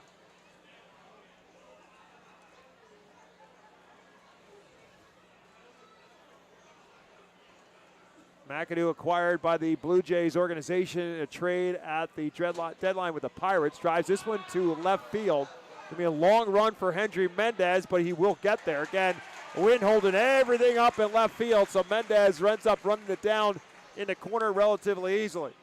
Yeah, I don't know if that's out on a normal day, but it definitely is not as routine as that one was. It was hit high up there, and, wind pretty much kept it to a pretty routine play. So 2 outs here in the 5th now for Peyton Williams. Big lefty 0 for 2 on the day, 4 for 17 in the series. And that's there for a called strike.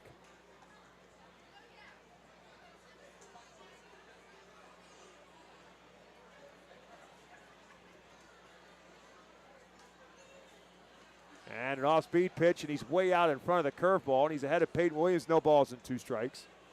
So lots of lefties in this Fisher Cat lineup, and mostly all of them have hit home runs. As Jake said, almost all the home runs have been to right field, but Williams has not been part of that party as he beats this one in the ground.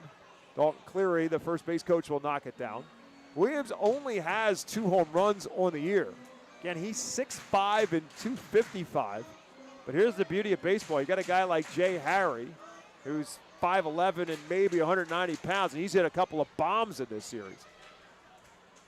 And that's over for a called strike 3 as Williams goes down looking, and Mitch Newborn ends up striking out 2 of the 3 batters in the inning. No runs, no hits, no errors, and nobody left. We'll head to the bottom of the 5th. It's still 4-1 Fisher Cats.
Bottom half of the 5th inning, presented by Cornwall Manor, a unique and charming community nestled on a 190-acre wooded campus with many walking trails, including the Lebanon County Rail Trail.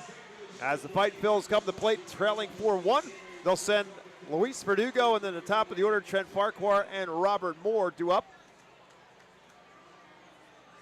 against Jonathan Lavallee in his 2nd inning of work. Coming on in relief for Jason Urbaez. Urbaez went 3 innings, gave up 2 hits, no runs, 2 walks, and 4 strikeouts. Phil's got the 1 run they have on the board against Lavallee in the previous inning.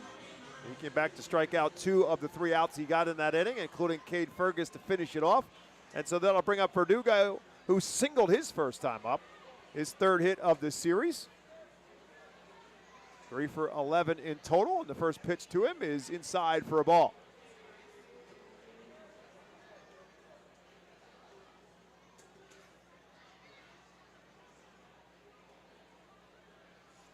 One 0 pitch is on the outside corner for a called strike one. We've seen fastball, cutter, and curveball from Lavallee. 1-1 pitch. Fisted foul out of play on the fastball.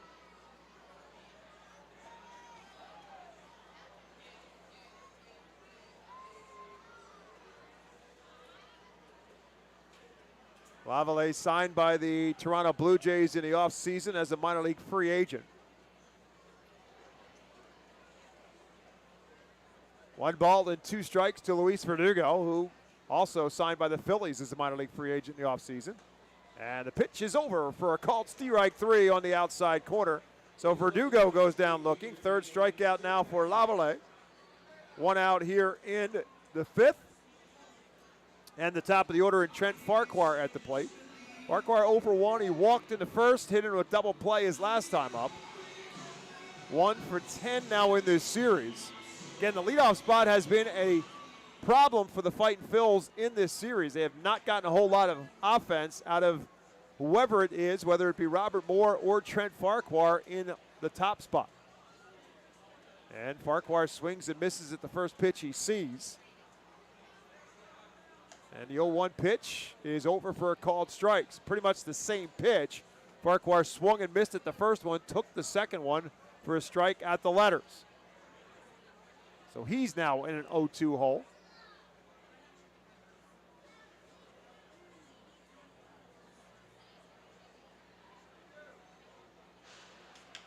Beats this one on the ground. Going to be a tough play for the shortstop, Harry. Charging, throws in time to get Farquhar at first base. Nice play by the shortstop, Jay Harry, on the high chopper in front of the plate that went over Lavallee's head. And then Harry had to charge, pick it up on a hop in front of the second base bag, and then make the quick throw in time to get Farquhar for out number 2. And that'll bring Robert Moore to the plate. Moore's been on base both times, safe on an error, and walked in his 2 plate appearances. And the first pitch to him here is low for a ball. Moore just 1 for 16 in the series.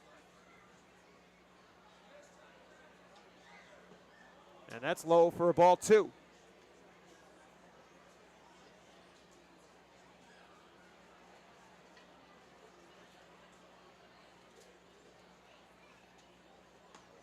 And that's a low, that's high and away. It's ball 3. So Robert Moore now in a 3-0 hole. See if Al Padrique gives him a green light or not. Taken all the way and takes ball 4. So Robert Moore's on base for the 3rd time in this game. 2nd walk given up by Lavallee. With 2 outs, it'll bring Henry Mendez to the plate. Mendez 0 for 2 on the day.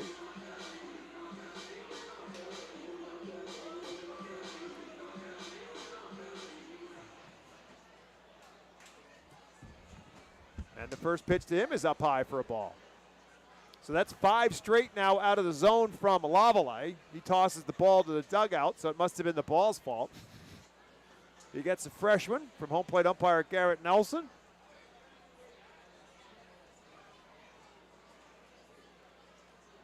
Moore with his leadoff of first. Maybe it was the ball. It's called strike 1. 1 ball and 1 strike now to Mendez. Mendez 5 for 19 now in this series with his 0 for 2 so far today. Fouls this one straight back. It's 1-2. We've seen the power start to emerge in this series as well for Henry Mendez. 2 of his 3 home runs in this series. And the other one came last Saturday in Binghamton. Takes that one low. It's 2-2. So it's all emerged as of late. No home runs through almost a month and a half, and then 3 in the last week. Mendez, 21 years of age, Dominican Republic product. 2-2 pitch to him is way up high. It's 3-2, and Lavallee mad at himself at that one. think there's a bird just walking behind home plate. You're right. You see it? I do. 3 balls and 2 strikes to Hendry Mendez. Moore takes off, obviously, and a foul tip at the plate. What was it 2 years ago? Was it a squirrel? Remember that? Yes. It was like May of 23. Yes. It was loose on the field. And everybody just kind of stopped and watched it for a little while. Good thing for that bird. Randy Johnson's not here. 3 balls and 2 strikes. We go again. And Mendez this time a little dribbler down the third base side. McAdoo can't really do anything with it. Knocks it down. It's going to be safe all around. A little squirter off the end of the bat for Hendry Mendez. It's going to be a base hit. Well, they always say guys that hit, they just hit. Mendez gets his first hit of the day as the pigeon watches mercifully and moves its way towards the visiting on deck circle. So the 4th hit of the day for the Fightin Phils. And with that, a visit now to the mound from pitching coach Austin Bibbins-Dirk. There is some activity in the Fisher Cat bullpen. But, I mean, what are you going to say to Lavallee after the hit from Mendez? Grayson Thurman is the one up and throwing. So it's obviously just a stalling tactic to get him a little bit more loose in the event that he can't get Seth Beer out. Yeah, Lavallee had 41 pitches through an inning and 2/3. Right. But, I mean, Mendez just got a base hit off him at about 20 miles an hour off the bat. Yeah, launch angle was negative 55 feet. Recorded a hit distance of 2 feet. 78.5 miles per hour off the bat. So, not like he made a mistake to Mendez. So he's got 2 on and 2 out. The chance for the Phils to change the dynamic of this ball game around now with Seth Beer at the plate. Beer still without an extra base hit since coming on board. He's 0 for 1 today. He didn't score the Phils run after walking to lead off the 4th inning. So the former big leaguer with the Arizona Diamondbacks steps into the left-handed batter's box, facing Jonathan Lavallee. First pitch, up high, ball 1. Look, you'd love an extra base hit. You'd love a home run here. Ties the game up. But look, if you're Beer, you're just looking for something you can drive. Base hit, scores a run. That's all you're asking for right now. Keep the line moving. Fouled this one straight back. It's 1-1. Beer a little frustrated at himself. Had a pitch to hit. Or at least he thought so. It's 1-1. Good speed on the base pass with Moore at second, Mendez at first. And 1 ball and 1 strike to Seth Beer. Now Lavallee will step off and get Beer get Moore go back a little bit closer.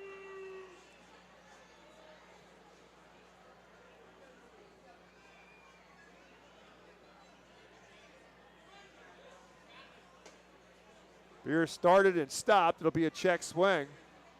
Call your attention, Jake, to where Michael Jones, the first base coach, is playing.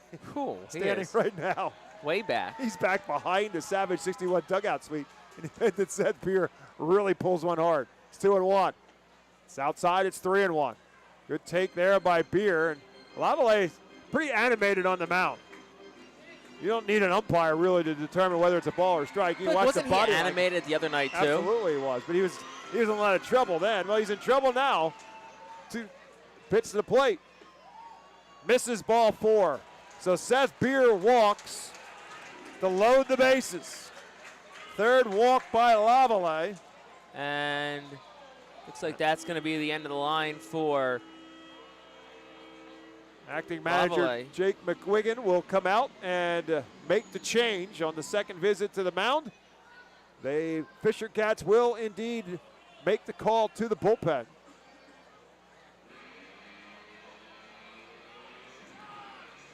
So with that, we'll step out. We'll tell you who the new pitcher is, fill you in, and see if the Fightin Phils can attack him when we come back on the Ready Fightin Phils Radio Network.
Well, the Hampshire University Golden Wolves call the bullpen, as we said, was made before we went to break. And the new pitcher for the Fisher Cats is right-hander Grayson Thurman. Right-handed arm in for the Fisher Cats, Grayson Thurman, making his 10th appearance, a 2.08 ERA, 8 2/3 innings pitched, 6 hits, 2 runs, both earned, 2 walks, 7 strikeouts. No homers allowed, 194 opponent's batting average. He also pitched in Thursday's 11-10 Fightin Phillies win. It was actually reversed. Thurman pitched before Lavallee. They got Lavallee for 3 runs in that game. They got Thurman for 1.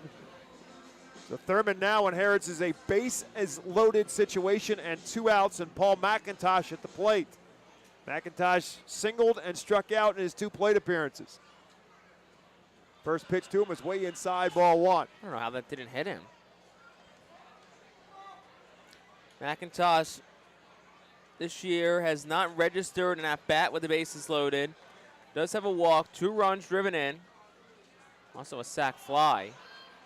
Breaking ball there, and McIntosh kind of gave the body language. He's knowing full well that he was fooled on it. Doesn't matter, it was low, it's 2-0. So prime spot here for Paul McIntosh. He's got 8 RBIs on the season and looking for more. Bases loaded, 2 out. Outside, ball 3. What does Al Padrique say? He gave the little finger wag, which I always take as the universal take sign. So it's 3 balls and no strikes to Paul McIntosh.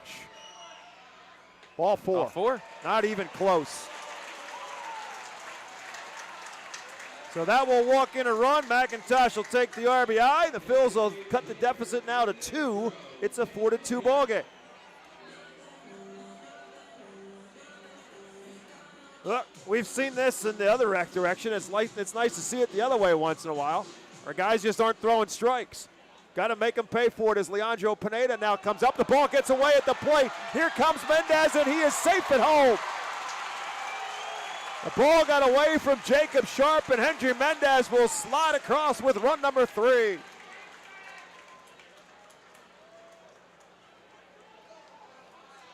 Everybody else moves up. Seth Beer to third, McIntosh to second. So now the tying run is at third. The go-ahead run is at second for Pineda, who is 1 for 2 with a double. And the kept ball, obviously, in the dirt was ball 1 to Pineda.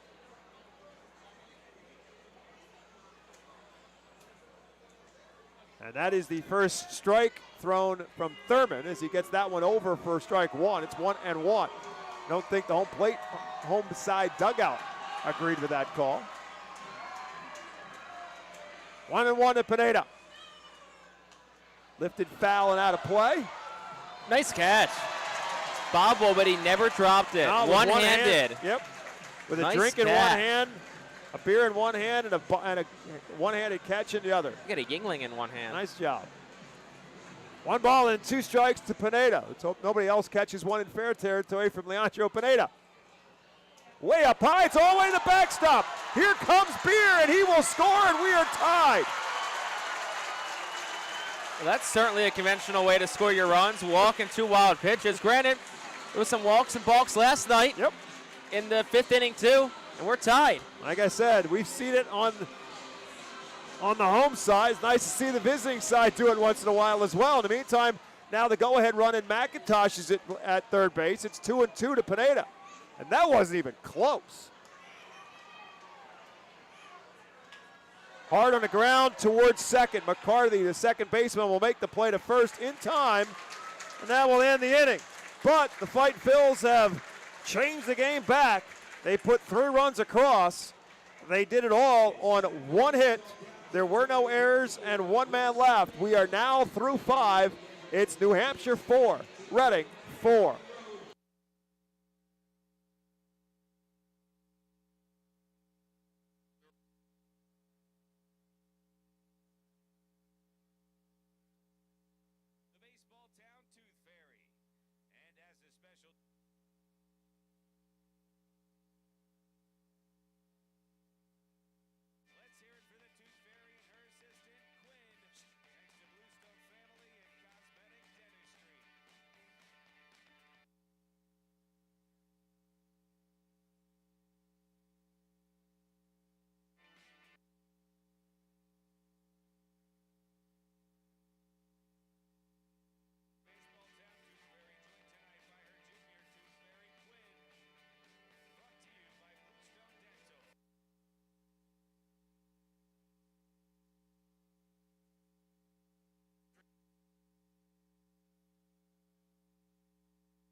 We head to the top half of the sixth inning. Before we do that, I'll tell you about the Manor Golf Course. Established in 1928. It's one of the oldest public courses in eastern Pennsylvania, located between Philadelphia, Lancaster, and Allentown and Sinking Spring. It offers a true test of golf on a championship-style course. Visit themanorgolfclub.com for more information. Mitch Noonborn back out on the mound, and he now has a chance to be a pitcher of record in this if he can keep this game where it is, and the Phils can regain a lead. It's 4-4 now as we start the top half of the sixth inning, and Devontae Brown will lead it off for the Fisher Cats. Be followed by Jay Harry and then Alex DeJesus. First pitch to Brown is there for a called strike. Brown 0 for 0 in this game. He's been up twice, he's walked twice, and scored a run. Swing and a miss. It's quickly no balls and 2 strikes now to Brown. Luke Russo went the first 4. Mitch Noonborn pitched a 1-2-3 fifth. Brown now calls time at the plate with a quick no balls and 2 strikes count on him.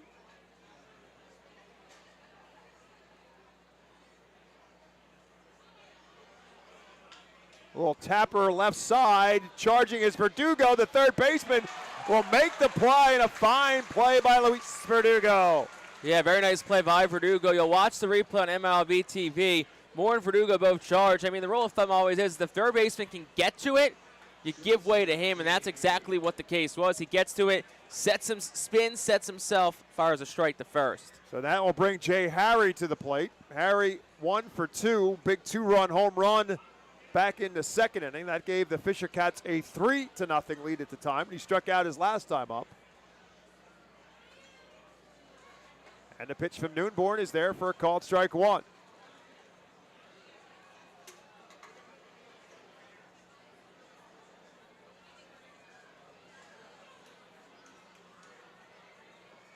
Harry tried to check his swing, and they're going to say he went around. It's doing 0-2.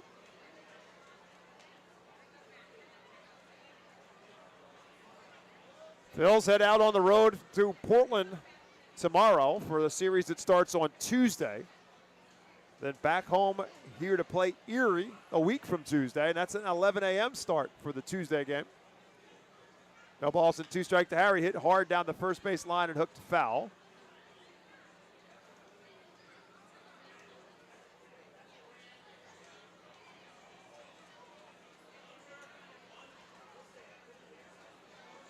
So left-handed hitting shortstop back in the box now, down no balls and 2 strikes. Lifts this one down the third base line. Mendez with a long run in foul ground, just cannot quite get there. So it stays no balls and 2 strikes. Mendez probably 2 steps from getting there.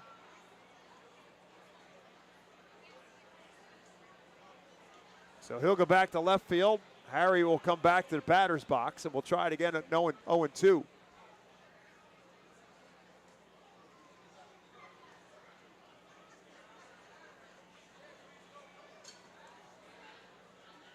Swing and a miss. Strike 3 at the off-speed pitch. Strikeout number 3. Mitch Noonborn keeps looking good. 5 up, 5 down, 3 strikeouts included with that. 24-2. Strikeout the walks this year. 12-1 ratio. He's been impressive. That's filling up the zone for sure, and that'll bring Alex DeJesus at the plate. DeJesus has walked and struck out in 2 plate appearances. 2 outs now in the 6th. And the first pitch there for a called strike 1.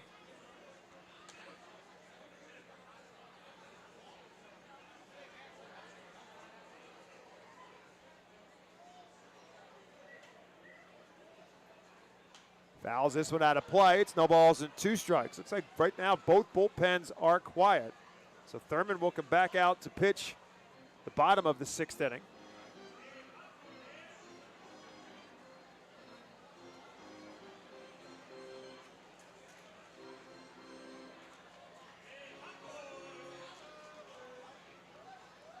And Noonborn a pitch away from getting out of the top of the 6th unscathed.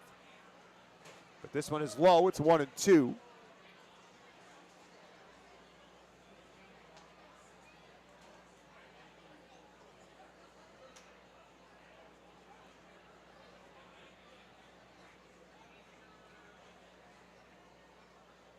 Swing and a miss. Strike 3. Might have been a foul tip. McIntosh holds on. And 2 more strikeouts for Noonborn here in the inning.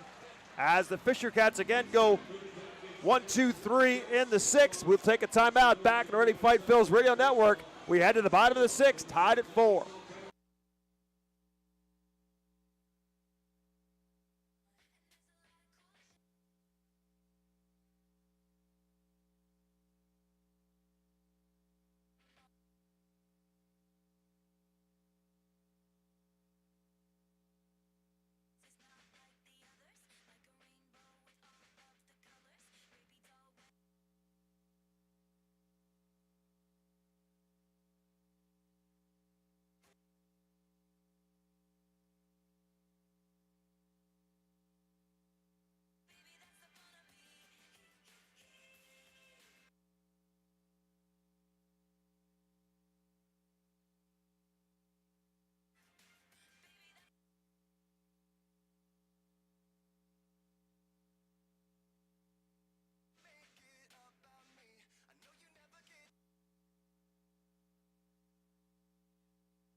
We head to the bottom half of the 6th inning, tied at 4.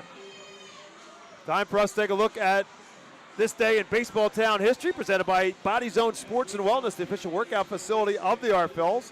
We go to May 18th of 2011 at Portland, where the Phils are headed next. The Phils scored 10 runs over the final 3 innings. Well, that seems appropriate. We got 4 more innings to play here. 10 runs in the final 3 innings. They rallied past the Sea Dogs 13-4. Matt Rizziotti, who still lives on here in baseball town, he leads the charge, going 3 for 5 with 2 homers and 5 RBIs. You say, why does he still live here in baseball town? Well, I'll tell you why. Right after his first pitch to Felix Reyes, leading off the bottom half of the 6th inning. And that's there. Oh, just a bit high for a ball. Matt Rizziotti is part of a video that's played just about every rain delay as the then Arby's RBI guy, with Tad Bozide taunting him to turn him into a Reyes up the middle for a base hit. Felix Reyes continues to find ways to contribute with a bat. Hit a sacrifice fly to an RBI his last time up. Leads off the 6th with a base hit. Close the line on Jonathan LaValle. Inning in 2/3, 2 hits, all 4 runs charged to him. 3 walks, 3 strikeouts for Jonathan LaValle. 3 of the 4 runs were earned. So that will bring Fergus to the plate. Cade Fergus 0 for 2 with a couple of strikeouts so far in this one.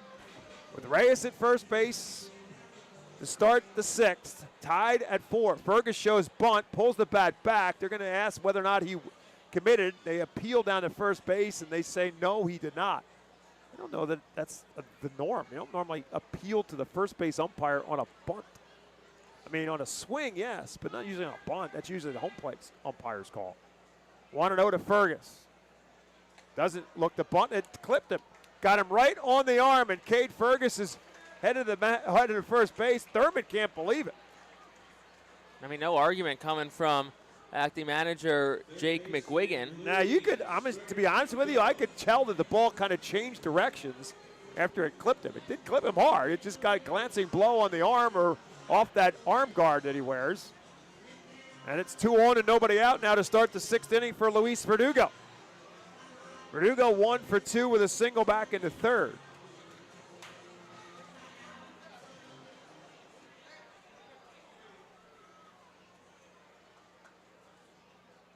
Pickoff attempt.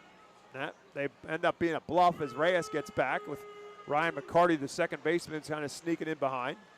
We've had our fair share of balks in this series. Thurman from the stretch. Again, takes a look back to second, delivers. Verdugo shows bunt and pops it up in foul territory, and he is out. Luis Verdugo cannot get the bunt down, fouls it back to the catcher, Jacob Sharp, for out number 1. Yeah, it's the one thing you can't do in that situation.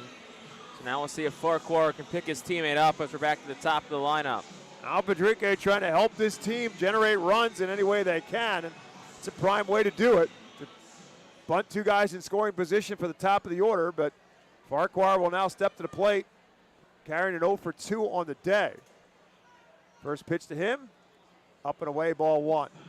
Farquhar walked into first, grounded a double play, and grounded out to short. 2 plate appearances after that.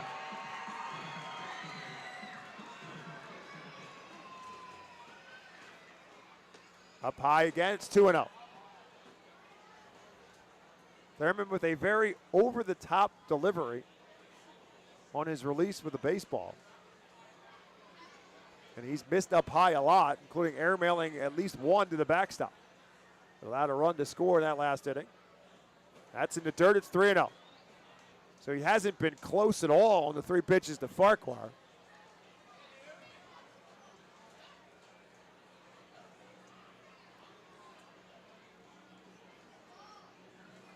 You'd assume that Farquhar will see one here.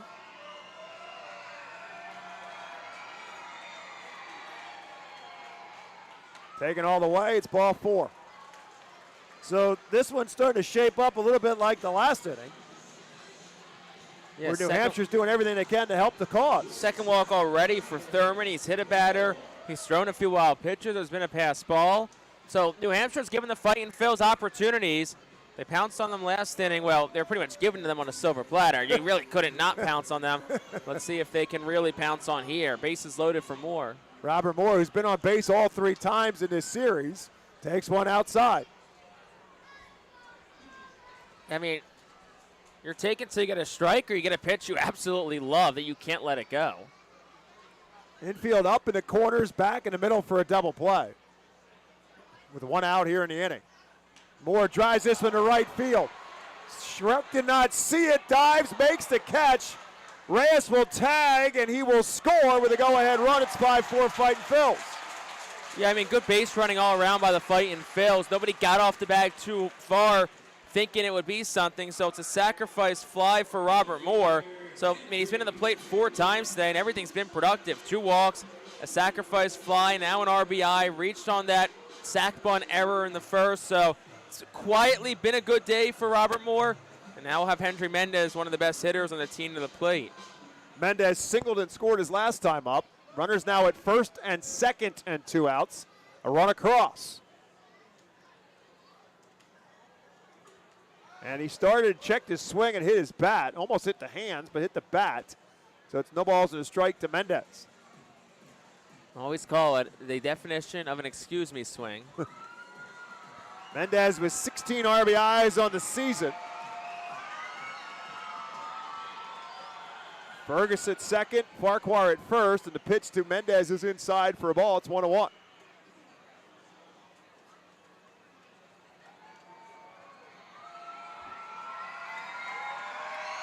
It's a good speed on the base pass if Mendez can make him run. 1 ball and 1 strike. Lifts this one shallow left field. Harry, the shortstop, back. In comes the left fielder, Borfin. He'll call him off. He'll make the catch, and that will do it for the Phils in the 6th. But they get the run they were looking for to take the lead. A run on just 1 hit. There were no errors, and there were 2 men left on base. We head to the 7th. It's now 5-4, Fightin' Phils on top.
Top half of the 7th inning, presented by White Star Travel, the official group sponsor of the Reading Fightin' Phils. Visit whitestartours.com for more information. Mitch Noonborn back out to work the 7th inning for the Fightin Phils, who now lead the game 5-4.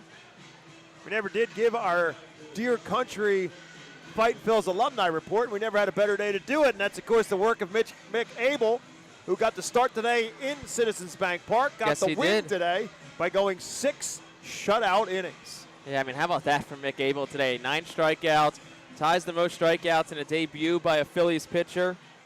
Incredible stuff from him. So leading off for the Fisher Cats is Jacob Sharp against Noonborn. The record that Mick Abel matched was that of Kurt Simmons, who in 1947 made his Philadelphia Phillies debut and struck out 9 as well. 1-0 pitch to Sharp is a swing and a miss. It's 1-1.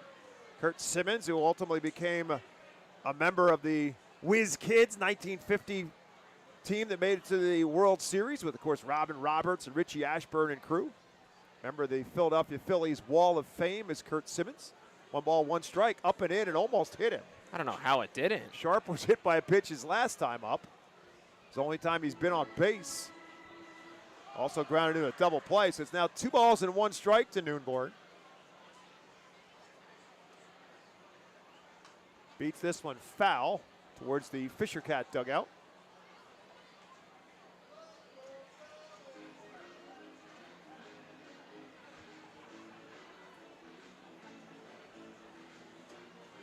Kurt Simmons is also, I wanted to double check myself. I thought I was right. He's an Allentown native.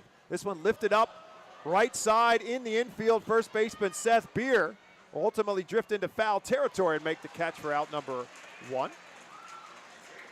7 up, 7 down so far for Mitch Noonborn today. And, I mean, a lot of baseball left to play, but if Reading's able to come out and win this ball game, a lot of credit's going to have to be given to Mitch Noonborn for the effort that he is giving them right now. He's at 2 1/3 innings pitched. 2 2/3 is his season high. So if he gets through this frame, which I assume would be his last, be a new season high for Noonborn. Faces R.J. Schreck now, and Schreck drives this one to right field. Reyes won't even bother to go back. It's up and over the rack train sign, and R.J. Schreck with another towering home run for the Fisher Cats and for Schreck, and it's tied at 5. That one was crossed 369 feet, 107 off the bat. It was a breaking pitch down at the knees, and Schreck was just able to go down and get the barrel on it. And that ball was absolutely drilled. That leadoff spot for New Hampshire has been a hot spot for them this week. Killer for the R Phils. And just like that, this game is tied. 7th home run of the season for Schreck. 3 of them have come in this series. And that brings up Ryan McCarty. McCarty 1 for 3 on the day, and he swings and misses at the first pitch. So that quickly, it's right back to a tie ball game again at 5-5 here in the top of the 7th. Well, these two have gone toe-to-toe with each other for 5 games and almost a completed 6. 5 2/3 games at this point. And McCarty takes this one outside. It's 1-1.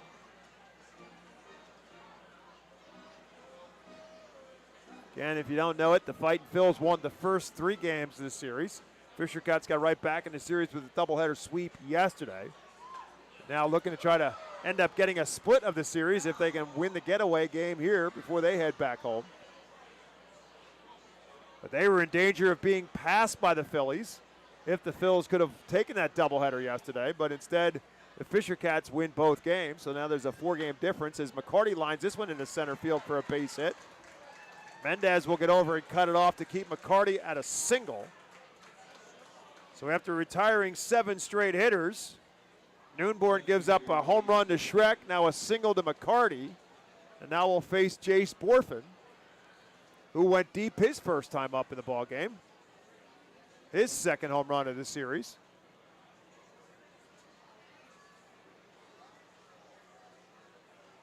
It looks to be movement. Couple of guys moving around. See who gets the ball and starts throwing.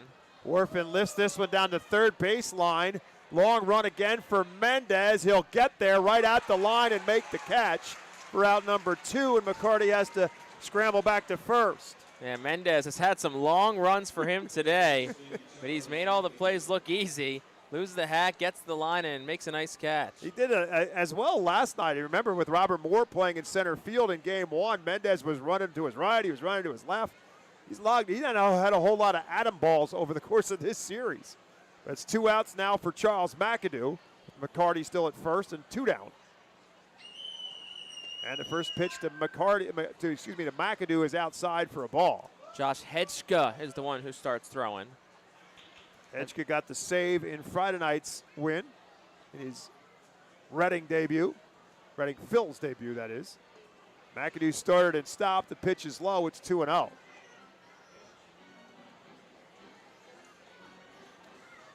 New Orleans going to be big next week, I'll tell you that. 8-game series in Portland. They're going to have to probably be a couple of bullpen games. So New Orleans probably going to be one of those guys who wouldn't shock me if he opens and goes bulk. McCarty takes off. The throw down is not in time.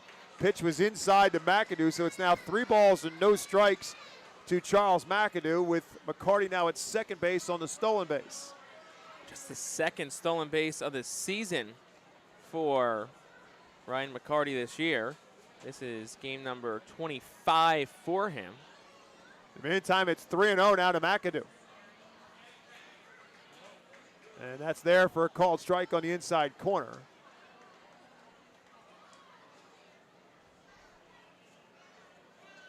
McAdoo 0 for 3 on the night.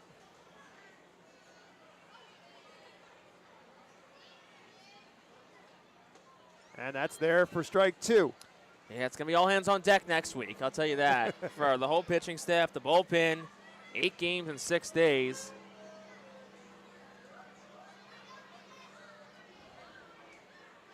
So here's Noonborn trying to get out of this with a 3 balls and 2 strike count, and McAdoo beats it fouled on the third baseline to stay alive.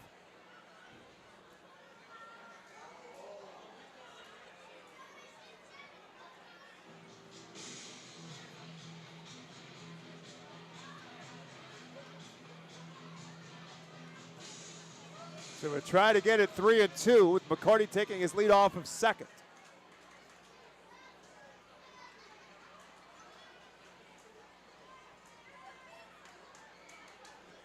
Over for a called strike 3, and that will do it for the Fisher Cats in the 7th. But they get a run. They do it on the Schreck home run. There were 2 hits in the inning, no errors, and 1 man left. It's 7th inning stretch time in baseball town. Fisher Cats and Phils are tied at 5.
Bottom half of the 7th inning is brought to you by Swartz Culleton PC. Have you or a loved one been injured?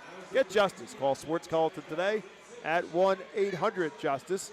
Well, we're tied again at 5-5 in this back-and-forth ball game here at FirstEnergy Stadium in this getaway game of this 6-game series between the Fightin Phils and the Fisher Cats. Seth Beer will lead it off. He'll be followed by Paul McIntosh and Leandro Pineda. That's 4, 5, and 6 in today's lineup for Al Padrique. Again, both Aiden Miller and Keaton Anthony getting this day off, or at least so far they've gotten this day off. Seth Beer on base twice in this ball game. He's walked twice. He scored twice as well. And he drives this one to right center field. Schreck looks up and says goodbye. Seth Beer just christened the Redners Event Center, and the Fightin Phils are back up on top 6-5. Seth Beer, oh my goodness. Got a fastball or off-speed pitch right down the middle of the plate. 114 off the bat, 402 feet.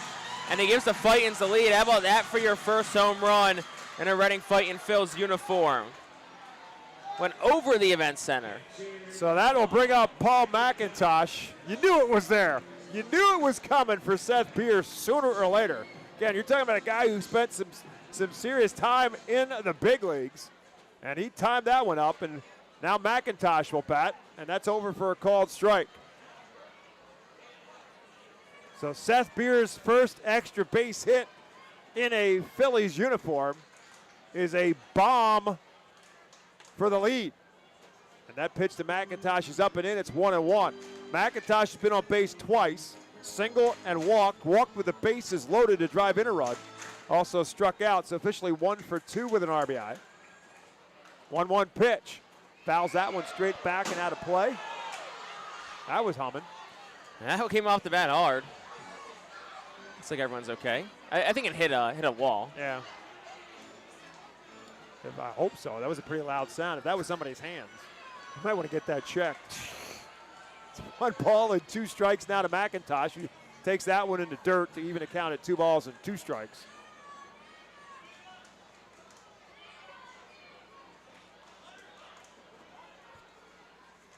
One of the furthest balls we've seen hit. Yeah. Here. It said 402. I think he may have gone further. That's way outside. It's now a full count to McIntosh. There have been some home runs in this series. Not a whole lot of cheapies, especially the ones to right field. The ones to right field have been some bombs. Everything's been the right field this week. 3 balls and 2 strikes. And that's low ball 4. McIntosh is on base for a 3rd time. Third walk issued by Thurman. Nobody up right now in the Fisher Cat bullpen, which, to be quite honest, is pretty surprising. Because it's been a tightrope walk for Thurman so far since he's come in. And that'll bring up Leandro Pineda, who's 1 for 3 with a double. He drives this one to right field, but it's going to hook foul. Good swing. It's a little out in front of a curveball there from Thurman. Pineda's double, his 8th hit of this series. And that's up high for a ball. 1 ball and 1 strike. So the Phil's back up on top 6-5. With McIntosh at first and nobody out for Pineda. And that's inside. It's 2-1.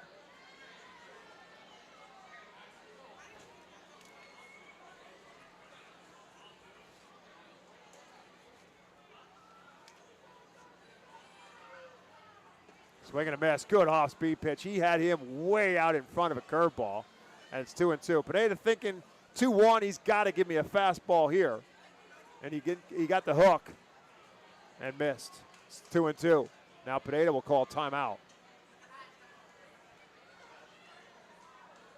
Felix Reyes in the on-deck circle for the Phils.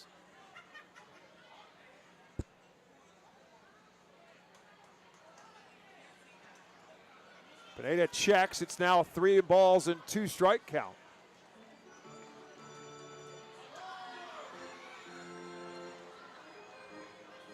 .35 pitches now for Thurman. And this one was inside at ball 4 and it hit him. So it's a hit by pitch officially as it got Pineda on the arm. Second batter that Thurman has hit. Yeah, Pineda's in some pain. Sarah Binkley, the athletic trainer, is going to come out and take a look at him. Looks like it got him on his back arm, his left arm. As he started to swing and then stopped, and the ball just bearing in on him. He couldn't get out of the way of it. So they're checking on Pineda as McIntosh now moves up to second base. Still nobody out here in the inning. And the big bat of Felix Reyes is coming to the plate. I mentioned about McIntosh and Reyes and how those 2 guys, when Al Padrique puts their name in the lineup, they make things happen. McIntosh has been on base 3 times. He's driven in a run. Reyes has an RBI on a sacrifice fly and a single and has scored a run. So he's 1 for 2 with run scored, and an RBI. And here he comes with 2 on and nobody out here in the 7th. Pineda will stay in the game. So McIntosh at first, he walked. Pineda at McIntosh at second, he walked. Pineda at first after the hit by pitch. And Felix Reyes, the right-hand hitter, at the plate. Swing and a miss at the slider.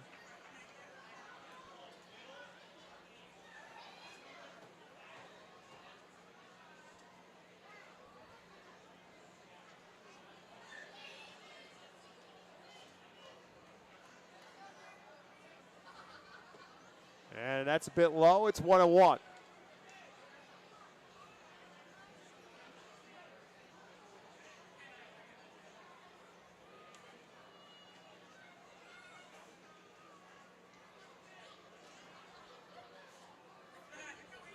And that's outside. It's 2-1. So a great spot here now for Reyes. Although he threw Pineda a 2-1 curveball the last time when Pineda was thinking he was going to get a fastball. And it's fastball and it's up and away. It's 3-1. So now if you're Reyes, you're just sitting dead red and hoping he throws one somewhere where you can go get it.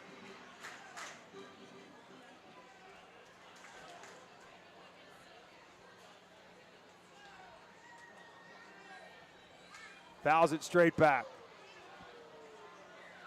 Probably was ball 4. But instead, it's 3 balls and 2 strikes now to Reyes. Nobody out in the inning.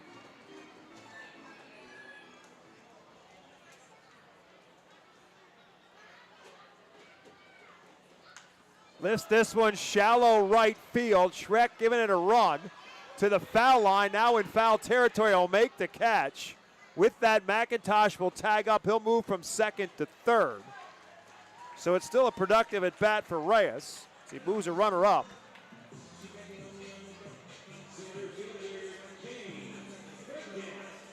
That'll bring Cade Fergus to the plate. Fergus struck out his first 2 plate appearances, and then he was hit by a pitch last inning.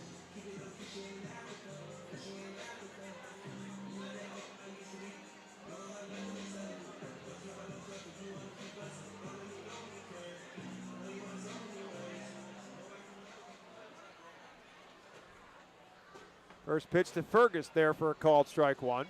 So 1 out now in the inning. Runners at the corners for the Phils. 1 run across and a chance to maybe give themselves a little bit of a breathing room here. Pitch to Fergus is on the inside quarter and he's quickly behind. No balls and 2 strikes. Again, Fergus has struck out twice in this game.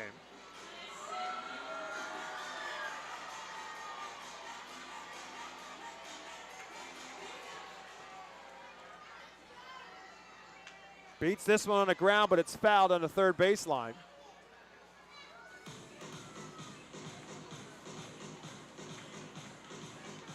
New Hampshire does have bullpen action. Justin Kelly, right-handed arm, is up and throwing. It's been a struggle for Lavallee and Thurman today after what was a really good start for Yason Baez. Pitch to Fergus outside for a ball. That was the 45th pitch for Thurman since he's come on. And both Lavallee and Thurman have been in trouble pretty much throughout the time they've been in the ballgame. 1 ball and 2 strikes now to Cade Fergus. Swing and a miss, strike 3. Fergus again goes down swinging. 2 outs now in the 7th. It's the first strikeout for Thurman since coming in. That'll bring Luis Verdugo to the plate. Verdugo 1 for 3. Single, strikeout, and then fouled out trying to put down a bunt last inning. Runners at the corners and now 2 outs. And that's up high for a ball.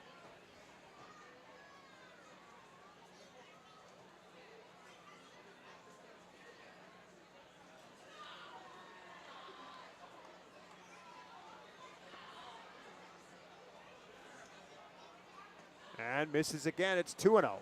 Nobody's throwing in the bullpen right now, but Josh Hetchka has made his way down the stairs to the gate.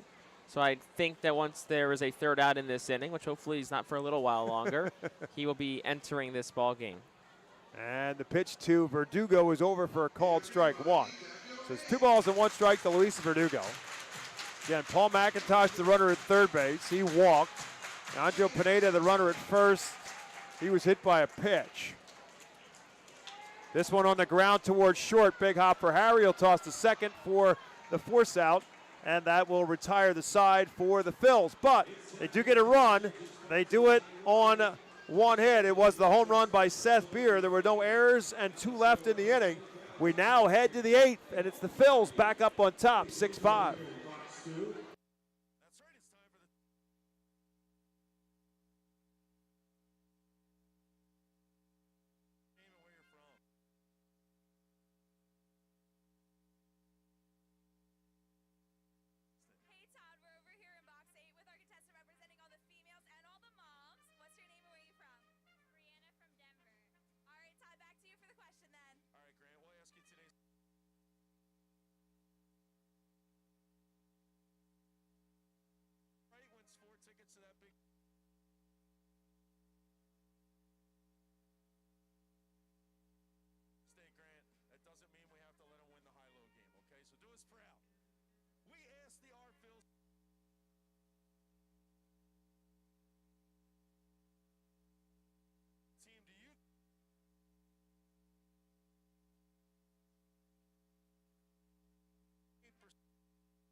We head to the top half of the 8th inning.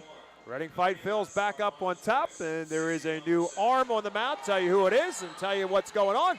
Jake Starr to take over the play-by-play. Thanks, Bob. First of all, let's talk about Giovanna's Pizzeria, a locally owned Italian restaurant serving up some of the best meals in the Reading area. For their pasta, sandwiches, pizza, and more. With curbside pickup, online ordering, and great deals, Giovanna's makes your meal affordable and delicious. Visit them online at 1500 New Holland Road or at giovannaspizzeria.com. Giovanna's Pizzeria is a proud 2025 Fightin' Phil's team feed partner. Josh Hetchka now into the game for the Fightin' Phils. They lead at 7-5, top half of the 8th inning. We'll have Hetchka's numbers here in a moment, as the first batter the side armor faces is Peyton Williams. And the first pitch to Williams is swung on, and it's popped up foul just to our left. The ball is in a strike. Second appearance for Hetchka. Pitched the 9th, got the save 2 nights ago, walked 1, zeros across the rest of the board. Second appearance for Hetchka. Pitch home is outside corner for a called strike. It's 0-2. Hetchka began the season with Jersey Shore. 7.5 ERA over 8 appearances, but like we talked about on Friday, very inflated ERA because of 1 poor outing. 0-2, swing and a miss. Williams down on strikes. That is out number 1, recorded by Josh Hetchka, and that'll bring Devontae Brown to the plate. Hetchka finished his run with Jersey Shore on a high note, posting zeros over his final 4 outings. Now he's going to look to post another 0 here for the Fightin' Phils as Devontae Brown digs in. It's also 10 strikeouts now combined for the 3 Phils pitchers. First pitch, Brown swing, ground ball, leaks through the whole right side, base hit. Farquhar was shaded towards the bag with the righty up, so he just snuck it right where Farquhar would be standing. So Devontae Brown aboard for the 3rd time tonight, first hit. And it's a 1-out base runner for Jay Harry. Got to give Mitch Noonborn a lot of credit. Entered the game with Reading down 4-0, kept them in the game. 3 innings, 2 hits, a run, it was earned. No walks, 5 strikeouts. And he currently is in line for the win. Hetchka's looking for at least a hold, maybe a save if they push him. 1 out, Harry the batter, first pitch. He swings and he pops it up foul. It's 0-1. Hetchka, righty, sets up all the way over on the third base side of the rubber.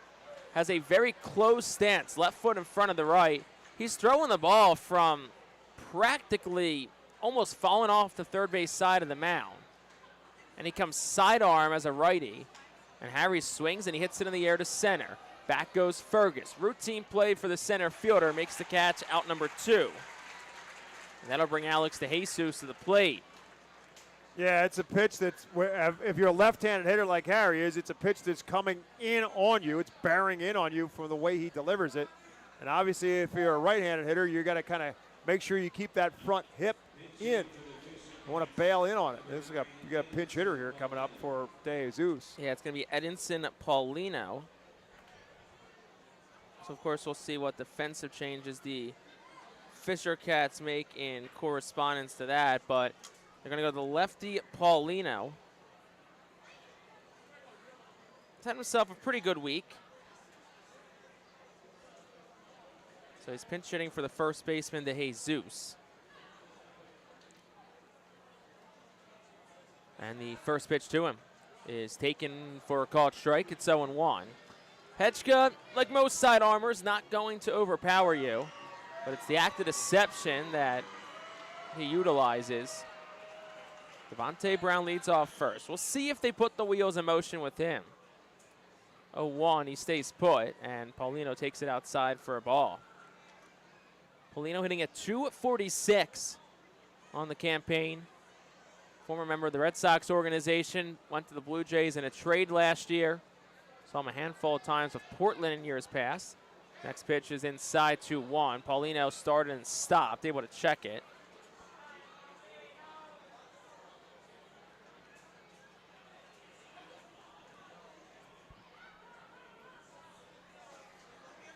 Two balls and a strike, 2 outs. Running by 1, top of the 8th. Hechka ready at the belt, deals home. And that is on the outside corner for a called strike. It's 2-2. 4 for 12 this week is Edinson Paulino.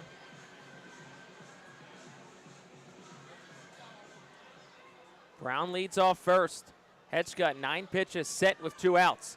The pitch, runner goes, swing, and it's a foul ball. Unable to squeeze it as McIntosh. He was in and out of the catcher's mitt. So we'll do it again at 2-2. Back to the first base bag goes Devontae Brown, who was off and running on the pitch. So we'll do it again at 2 balls and 2 strikes. Reading leads by 1. 4 outs away from their first series win of the season. 2-2. That's up. 3 balls, 2 strikes. Now Brown will be off and running on the pitch. Sun setting in front of a packed house again today at America's Classic Ballpark. And like it's been all week, they've been treated to a thrilling back-and-forth affair. 3-2. Brown goes, payoff pitch, swing, and a fly ball foul. Count stays full.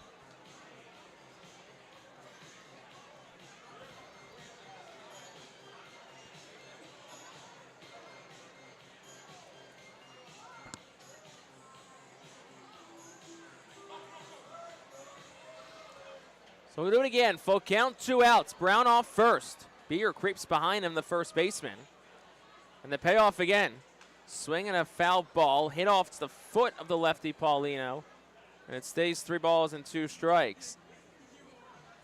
Nelson Alvarez begins the throw in the Fightin's bullpen. So looks like there's a chance he gets the 9th inning. Has a save this week. Also blew a save a couple of nights back. No, it's Thursday night and Reading's walk-off win. Every game this week has been 1 run. Today's been no different. 6-5, Fightin's on top in the 8th. 2 outs, 3-2 the count. Tying run on base. Go-ahead run at the plate. Hechka, the righty, fires. Outside, ball 4. On the 9th pitch of the at-bat, Edinson Paulino, the pinch hitter, wins the battle. So with the 2-out walk issued by Hechka, we're going to have another pinch hitter here. And who else but Yohendrick Pinango. Well, he has had himself a great series. And when we saw the lineup cards come out today and saw that he was not in it, well, that's kind of a advantage for the Fightin' Phils because he's done a lot of damage in this series. He has 7 hits in this series. He's also walked 5 times. Going to get a mound visit here. I don't know if it's part scouting report, part settle him down, and part, hey, it's a dangerous hitter here. Let's be smart. But of course, it's the 9 spot, so the also dangerous R.J. Schreck is on deck, who homered his last time up. So this is a very big spot in this ball game.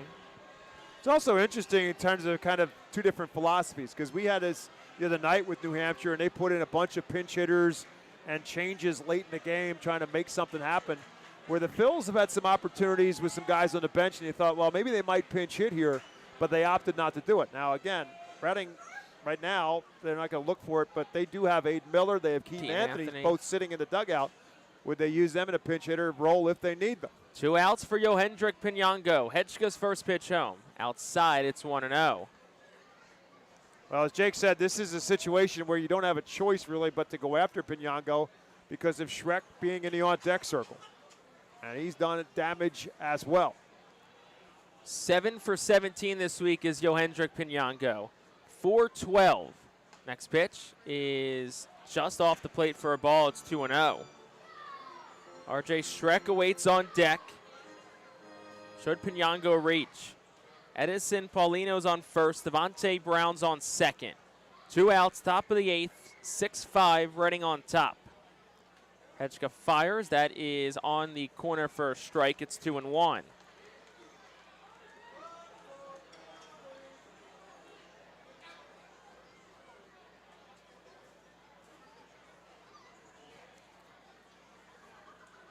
Infield back, none of the runners held on.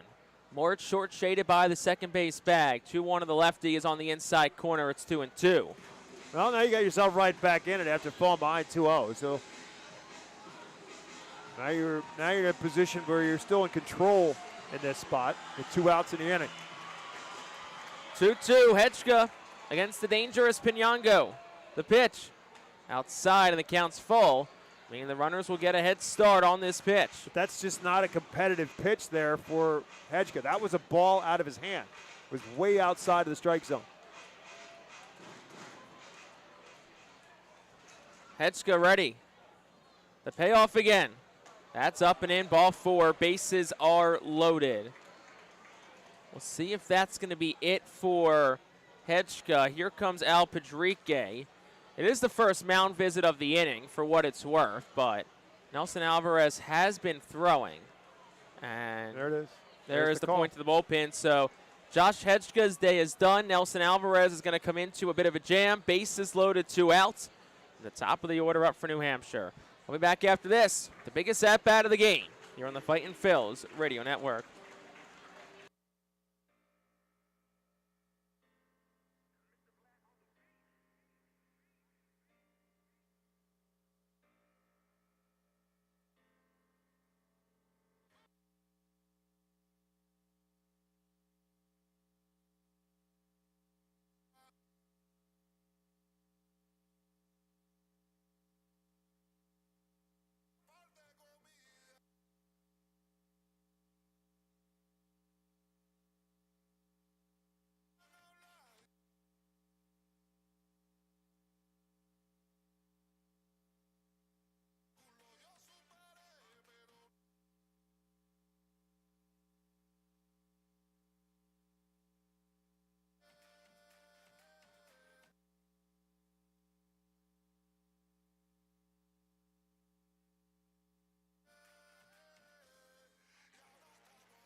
Still at top of the 8th.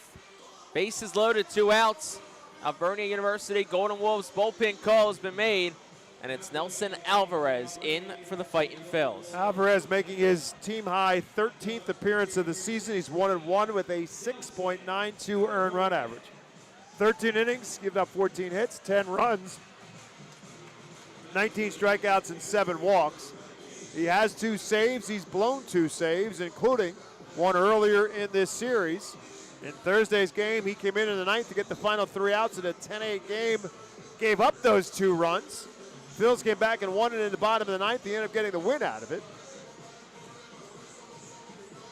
So RJ Schreck will dig in from the left side. Bases loaded, 2 outs, 6-5, running on top. It's been back and forth all week. First pitch, swing and a miss, 0-1. Schreck had one thing in mind right there. He could not make contact with a cutter at 90. RJ Schreck today, 1 for 3. Hit a solo home run his last time up in the 7th. Bases are loaded. Alvarez ready and deals. Swung on, hit in the air towards left. Mendez back at the track in front of the wall. Oh, make the catch. Hendry Mendez tracks it down. Nelson Alvarez gets the job done, and that will end the top half of the 8th inning. No runs, 1 hit, 3 left on base for the Fisher Cats. We'll go to the bottom of the 8th. It's time for some insurance runs for the Fightin' Phils. They lead it. It is 6-5.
We go to the bottom half of the 8th inning. Fightin' Phils on top. Bottom of the 8th inning. Fightin' Phils on top. It's 6-5.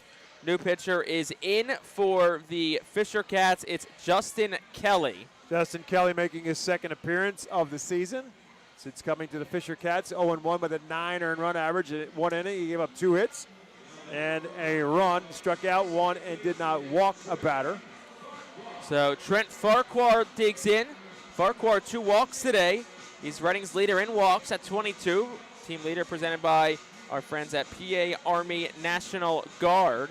Kelly's appearance was in that bottom of the 9th inning after Alvarez blew the save in the top of the 9th. Kelly came in and ended up taking the loss, giving up the double to Paul McIntosh and the game-winning single to Leandro Pineda. First pitch to Farquhar, swinging a ground ball towards the middle, backhanded by Paulino, bobbles it, picks it up, throws the first in time. 4-3 goes the put out. As you can hear, the crowd here is not happy with that call. I think it was the right call, though. Here's the replay. Paulino knocked it down. I think up. they got him. Yep. So the 2 new guys, if you want to call them that, the defensive changes with Paulino coming in, staying in at second base, then McCarty goes from second to first. They're both involved in the play. Robert Brooks also in the game behind home plate. So Pinango does not stay in the ball game.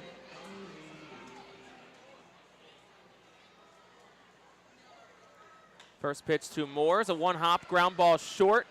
Fielded by Harry, who is shaded towards the bag. Throw to first in time. 2 quick outs. And that'll bring Hendry Mendez to the plate. No action in the Reading bullpen. Nope. Nelson Alvarez's game. Yep. And he will have 2, 3, and 4. McCarty, Borfin, McAdoo. Well, at least they got through Shrek, and they got through Pinango. This is true. And Pinango can't hit again because he's out of the game. Hit today for Mendez in 4 at-bats. First pitch, he swings and he fouls it back. It's 0-1.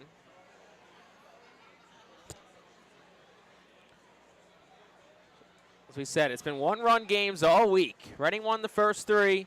New Hampshire won the 2 yesterday. And the Fightin' Phils looking for their first series win of the year. 0-1 to Mendez. He takes it for a strike. It's 0-2. Mendez, a .297 hitter that ranks amongst the top 10 in the Eastern League.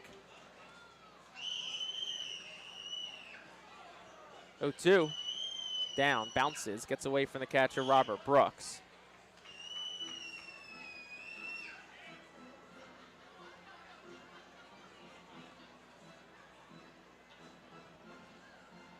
.65 running on top, 2 outs, bottom 8. Pitch home. Swinging a softly hit ground ball towards the middle. Paulino backhands, bobbles it again, throw to first. This time is not in time.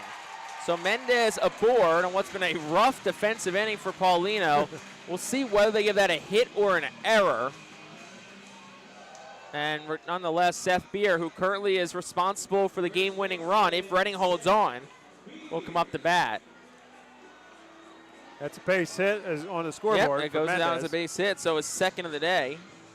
And Paulino had a range to his right, much like he did with Farquhar. He knocked both of them down, but he had a little more time with Farquhar's. Mendez, not so much. So Seth Beer is the batter here. First pitch, he swings, hits it foul. So Paulino has played 10 games at second base this year, 8 at shortstop. I mean, fielding percentage as a whole is not great. He's got 6 errors, 919 fielding percentage at second, 897 at short. And obviously bobbled the one by Farquhar, and then that time the bobble allowed Mendez to reach. Beer swings, hits it in the air, deep center. Back goes Brown, spins around, and he makes the catch at the edge of the track. Kind of like a whole rhyme right there. And that'll retire the side in the 8th. No runs on a hit, no errors, and 1 left. We will head to the 9th. It is game winning, and that is series winning time for the Fightin' Phils. They lead at 6-5. We'll be back after this.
Well, we head to the top half of the 9th inning. Before we do that, it's time for us to take a look at tonight's attendance at FirstEnergy Stadium.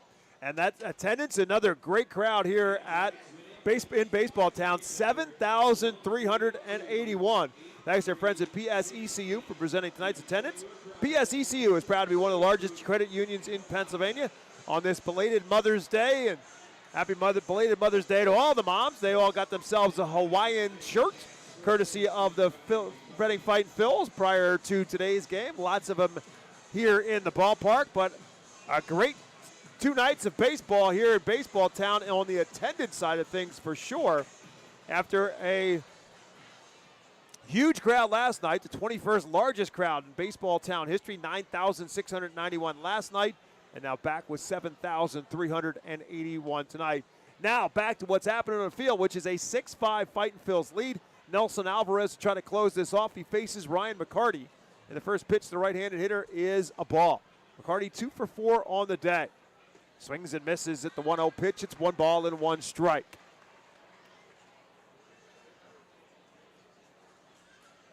McCarty to be followed by Jace Borfin and Charles McAdoo. That's 2, 3, and 4 in the Fisher Cats lineup.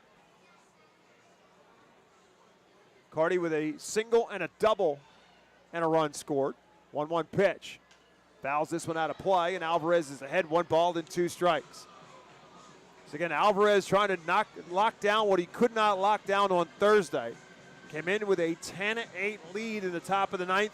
Gave up the 2 runs that tied it. The Phils won it in the bottom of the 11th. Trying for a different fate here. 1-2 pitch. Slow roller towards third. Verdugo has it. Up, plenty of time, and out at first base. Verdugo knew he had time and took his time and makes the solid and accurate throw. 1 out here in the 9th for Jace Borfin. Borfin's done his damage in this series, and it's been with the long ball. He's 1 for 4 today with a solo home run back in the first inning. 7 home runs on the season.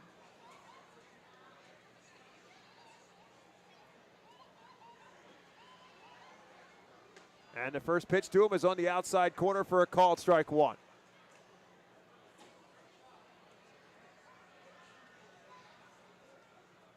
Left-handed hitter with the wind blowing out strong to right. 0-1 pitch. Way outside, it's 1-1.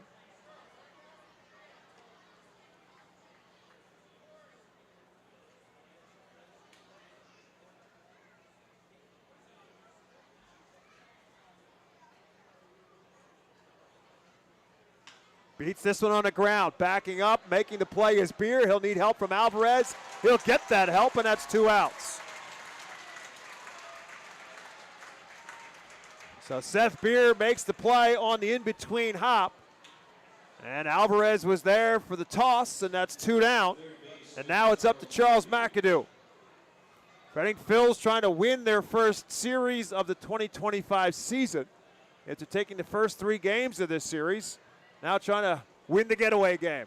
McAdoo 0 for 4 on the day. First pitch, low and away, ball 1.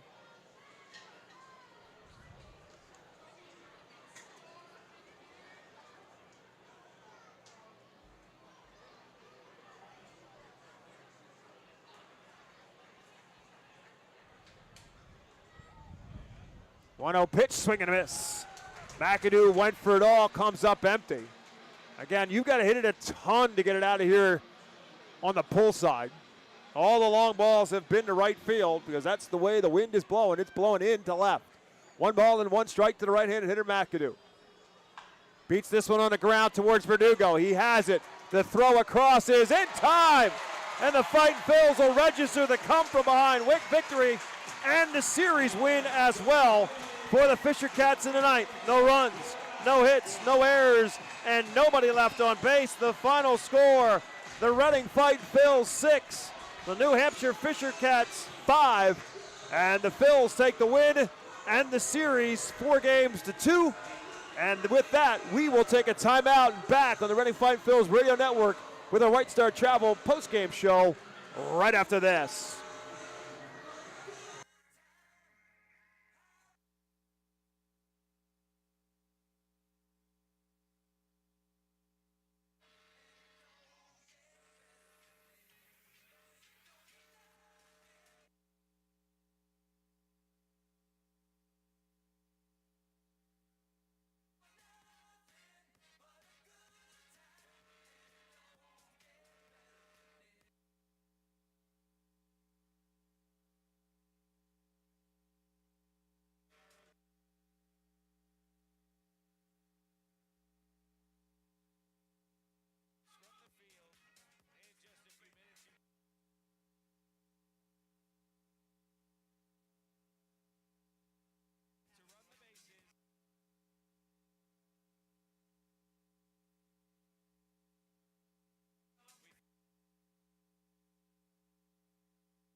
Welcome back to FirstEnergy Stadium, where the Reading Fightin' Phils take the getaway game today. They win it over the Fisher Cats 6-5.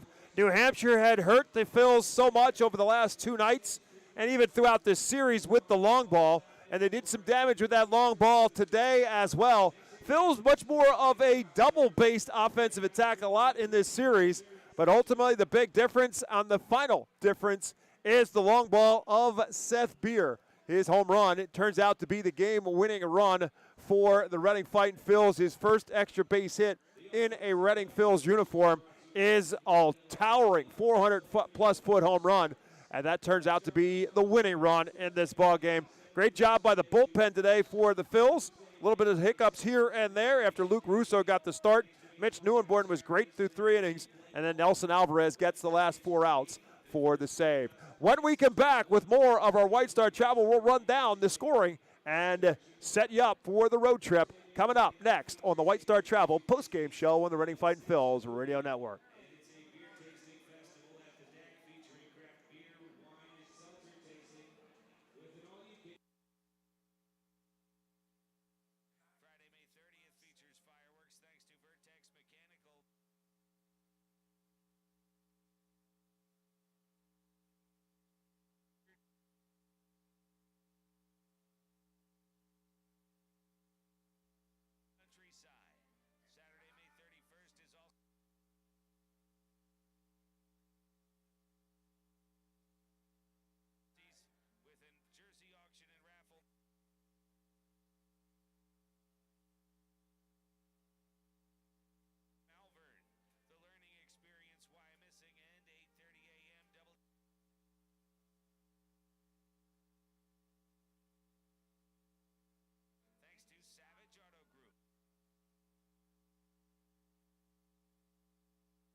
Welcome back to FirstEnergy Stadium. Again, the Reading Fightin Phils with the win today by a final score of 6-5, and here's how it happened. Once again, said it before, said it so many times in this series, where the home team comes to the plate in the bottom of the first inning, and they are already trailing, and it happened again today as Jace Borfin hit a home run for the Fisher Cats in the first inning. Luke Russo got the start today for the Reading Fightin Phils, his first opportunity after his call-up from Jersey Shore. Yason Urbaez got the start for the Fisher Cats, who had only been in the bullpen for New Hampshire this season. So two guys making their first starts on the season, and it was Jace Borfin who went deep in the first for the Fisher Cats. His 7th home run of the season, another solo home run for New Hampshire. They led it by a score of 1-0, and then they got to Russo in the second inning, and it was a walk to Devontae Brown that got it started. Then Jay Hardy came up and hit a long, towering home run over the Reading Hospital Tower Health Pool Pavilion in right field for his second home run of the series, his second home run of the season as well. This one a 2-run home run, gives Harry 8 RBIs on the year, and it gave New Hampshire a 3-0 lead. And then the Fisher Cats got another in the third, and it started with a Ryan McCarty double in the left center field. And following a Borfin flyout, there was a ball hit to the left side by Charles McAdoo. It was a diving attempt by Luis Verdugo at third. It deflected off his glove. Robert Moore fielded it deep in the hole at shortstop. Probably just should have eaten it. Tried to make the long throw to get McAdoo. The ball got away from Seth Beer, and that allowed McCarty to score what turned out to be a run that made it 4-0 in favor of New Hampshire. Fightin Phils finally started to make their comeback in the 4th inning, and they did it off the New Hampshire bullpen as Jonathan Lavalier came on for the Fisher Cats in the 4th. Seth Beer started it with a walk. After a Paul McIntosh strikeout, Leandro Pineda followed with a double to put runners at second and third and 1 out. And Felix Reyes then hit a fly ball to left field that allowed Seth Beer to tag up and score. And the Phils were finally on the scoreboard to make it a 4-1 game. Mitch Neuenborn came on to take over on the mound for the Phils and did a great job putting zeros up on the board as the Phils mounted their comeback again in the 5th. And it started with 2 outs this time, and it started with a walk to Robert Moore. Then Hendry Mendez singled, put runners at first and second. Then Seth Beer walked to load the bases, and then Paul McIntosh walked to bring in a run. McIntosh's RBI, his 9th of the year. That made it a 4-2 game. And then that brought on Grayson Thurman out of the bullpen, and then Thurman threw a couple of wild pitches. The first one allowed Mendez to score to make it a 4-3 game. And then eventually another wild pitch allowed Seth Beer to score to tie the game up. We were tied at 4-4 thanks to some wildness on the part of the Fisher Cat bullpen as the Phils scored 3 runs in that inning on 1 hit. And a couple of walks and a couple of wild pitches mixed in. And we were tied 4-4 through 5. Again, Neuenborn puts up a 0 in the 6th inning. The Phils come to the plate in the bottom of the 6th. Felix Reyes gets it started with a single. Cade Fergus was then hit by a pitch to make it first and second and nobody out. Verdugo was up there to bunt. He popped it up to the catcher, Jacob Sharp, for out number 1. Then Trent Farquhar walked to load the bases. Robert Moore then hits a fly ball to right field, and Reyes is able to tag up and score. That put the Phils on top for the first time at 5-4, but that didn't last for long. In the top half of the 7th inning, R.J. Schreck hit yet another home run, his 3rd home run in this series, as the Fisher Cats hit their 3rd home run of the day, and that quickly we were tied again at 5-5. But the Phils came right back in the bottom half of the 7th inning. Seth Beer led it off. At that point in time, Seth Beer was 2 for 12 on this as a Reading Fightin Phil, 2 for 13 to be exact after he struck out in the first inning. He did walk and score a couple runs in his 2nd and 3rd at-bat of the day. And in his 4th at-bat of the day, he hit a towering drive up on the top of the Redner's Event Center, measured at 402 feet. And with that, the Phils had regained the lead at 6-5. Josh Hedges came on to work in the 8th inning, got himself in trouble with with the bases loaded and 2 outs. They brought in Nelson Alvarez. He got the last out of the 8th inning and then got the Fisher Cats down in order in the 9th and picks up the save. So Lots of trouble, lots of getting in and out of trouble over the course of this one, but some wildness on the part of the Fisher Cats helps the Phils take the W, and then eventually the long bomb from Seth Beer puts them in the win column. For the Fisher Cats on the night, 5 runs on 7 hits and an error and 8 men left on base. For the Fightin' Phils, 6 runs on 7 hits, 1 error, and 10 men left on base. Mitch Neunborn gets the win. He's 1-0. Grayson Thurman takes the loss. He's 0-1. And Nelson Alvarez gets the save, his 3rd of the year. With the loss, the Fisher Cats fall to 16-22 on the year. And with the win, the Reading Fightin' Phils move to 13-23. Fightin' Phils will now be on the road. They'll head to Portland, Maine for what is an 8-game series. Again, they've got a couple of rainouts to make up on the road trip. So it'll be a long drive and then a long road trip for the Fightin' Phils. And then they will come back home on Tuesday, May the 27th, and they will take on Erie. And the first game of that series on Tuesday, a reminder, is an 11 a.m. game for that first game on Tuesday, May 27th. Then back to our normal start time of 6:45 for the next couple days of that series. So that's going to do it for us. Today's game played in 2 hours and 43 minutes, played in front of 7,381 here in Baseball Town. So a great series that turns out to have some great crowds as well. The drone show last night was unbelievable. That was really cool. So when they have that next year, guaranteed they will have that next year because it was phenomenal. They'll have it again next year. Make sure you get your tickets. 9,691 showed up last night, and they got their money's worth. It was great. 7,381 show up today. They got their money's worth too because they saw the Fightin' Phils win the game and win the series. Phils win 4 out of the 6 games. That's going to do it for our coverage. And thanks as always to our flagship 830WEU.com. Philadelphia Phillies got the win today. If you did not hear it, they beat the Pirates today to sweep the series at Citizens Bank Park. More importantly, Mick Abel got the start. He got the win as well. 6 shutout innings and tied a Philadelphia Phillies record going back to 1947 for 9 strikeouts in his Major League debut. He was brilliant. He got the win. He beat Paul Skeens, last year's National League Rookie of the Year. Phils and Colorado Rockies tomorrow on WEU Radio in Reading as at an 8:40 start time. Phils win in Philly. Fightin' Phils win in Reading. For my broadcast partner, Jake Starr, my name is Bob McCool. Thanks, as always, for listening to Reading Fightin' Phils baseball on the Reading Fightin' Phils radio network. Phils win it. Final score, Reading 6, New Hampshire 5. Thanks for listening tonight and all week long, and have yourselves a great week. We'll talk to you when the Phils return back to Baseball Town.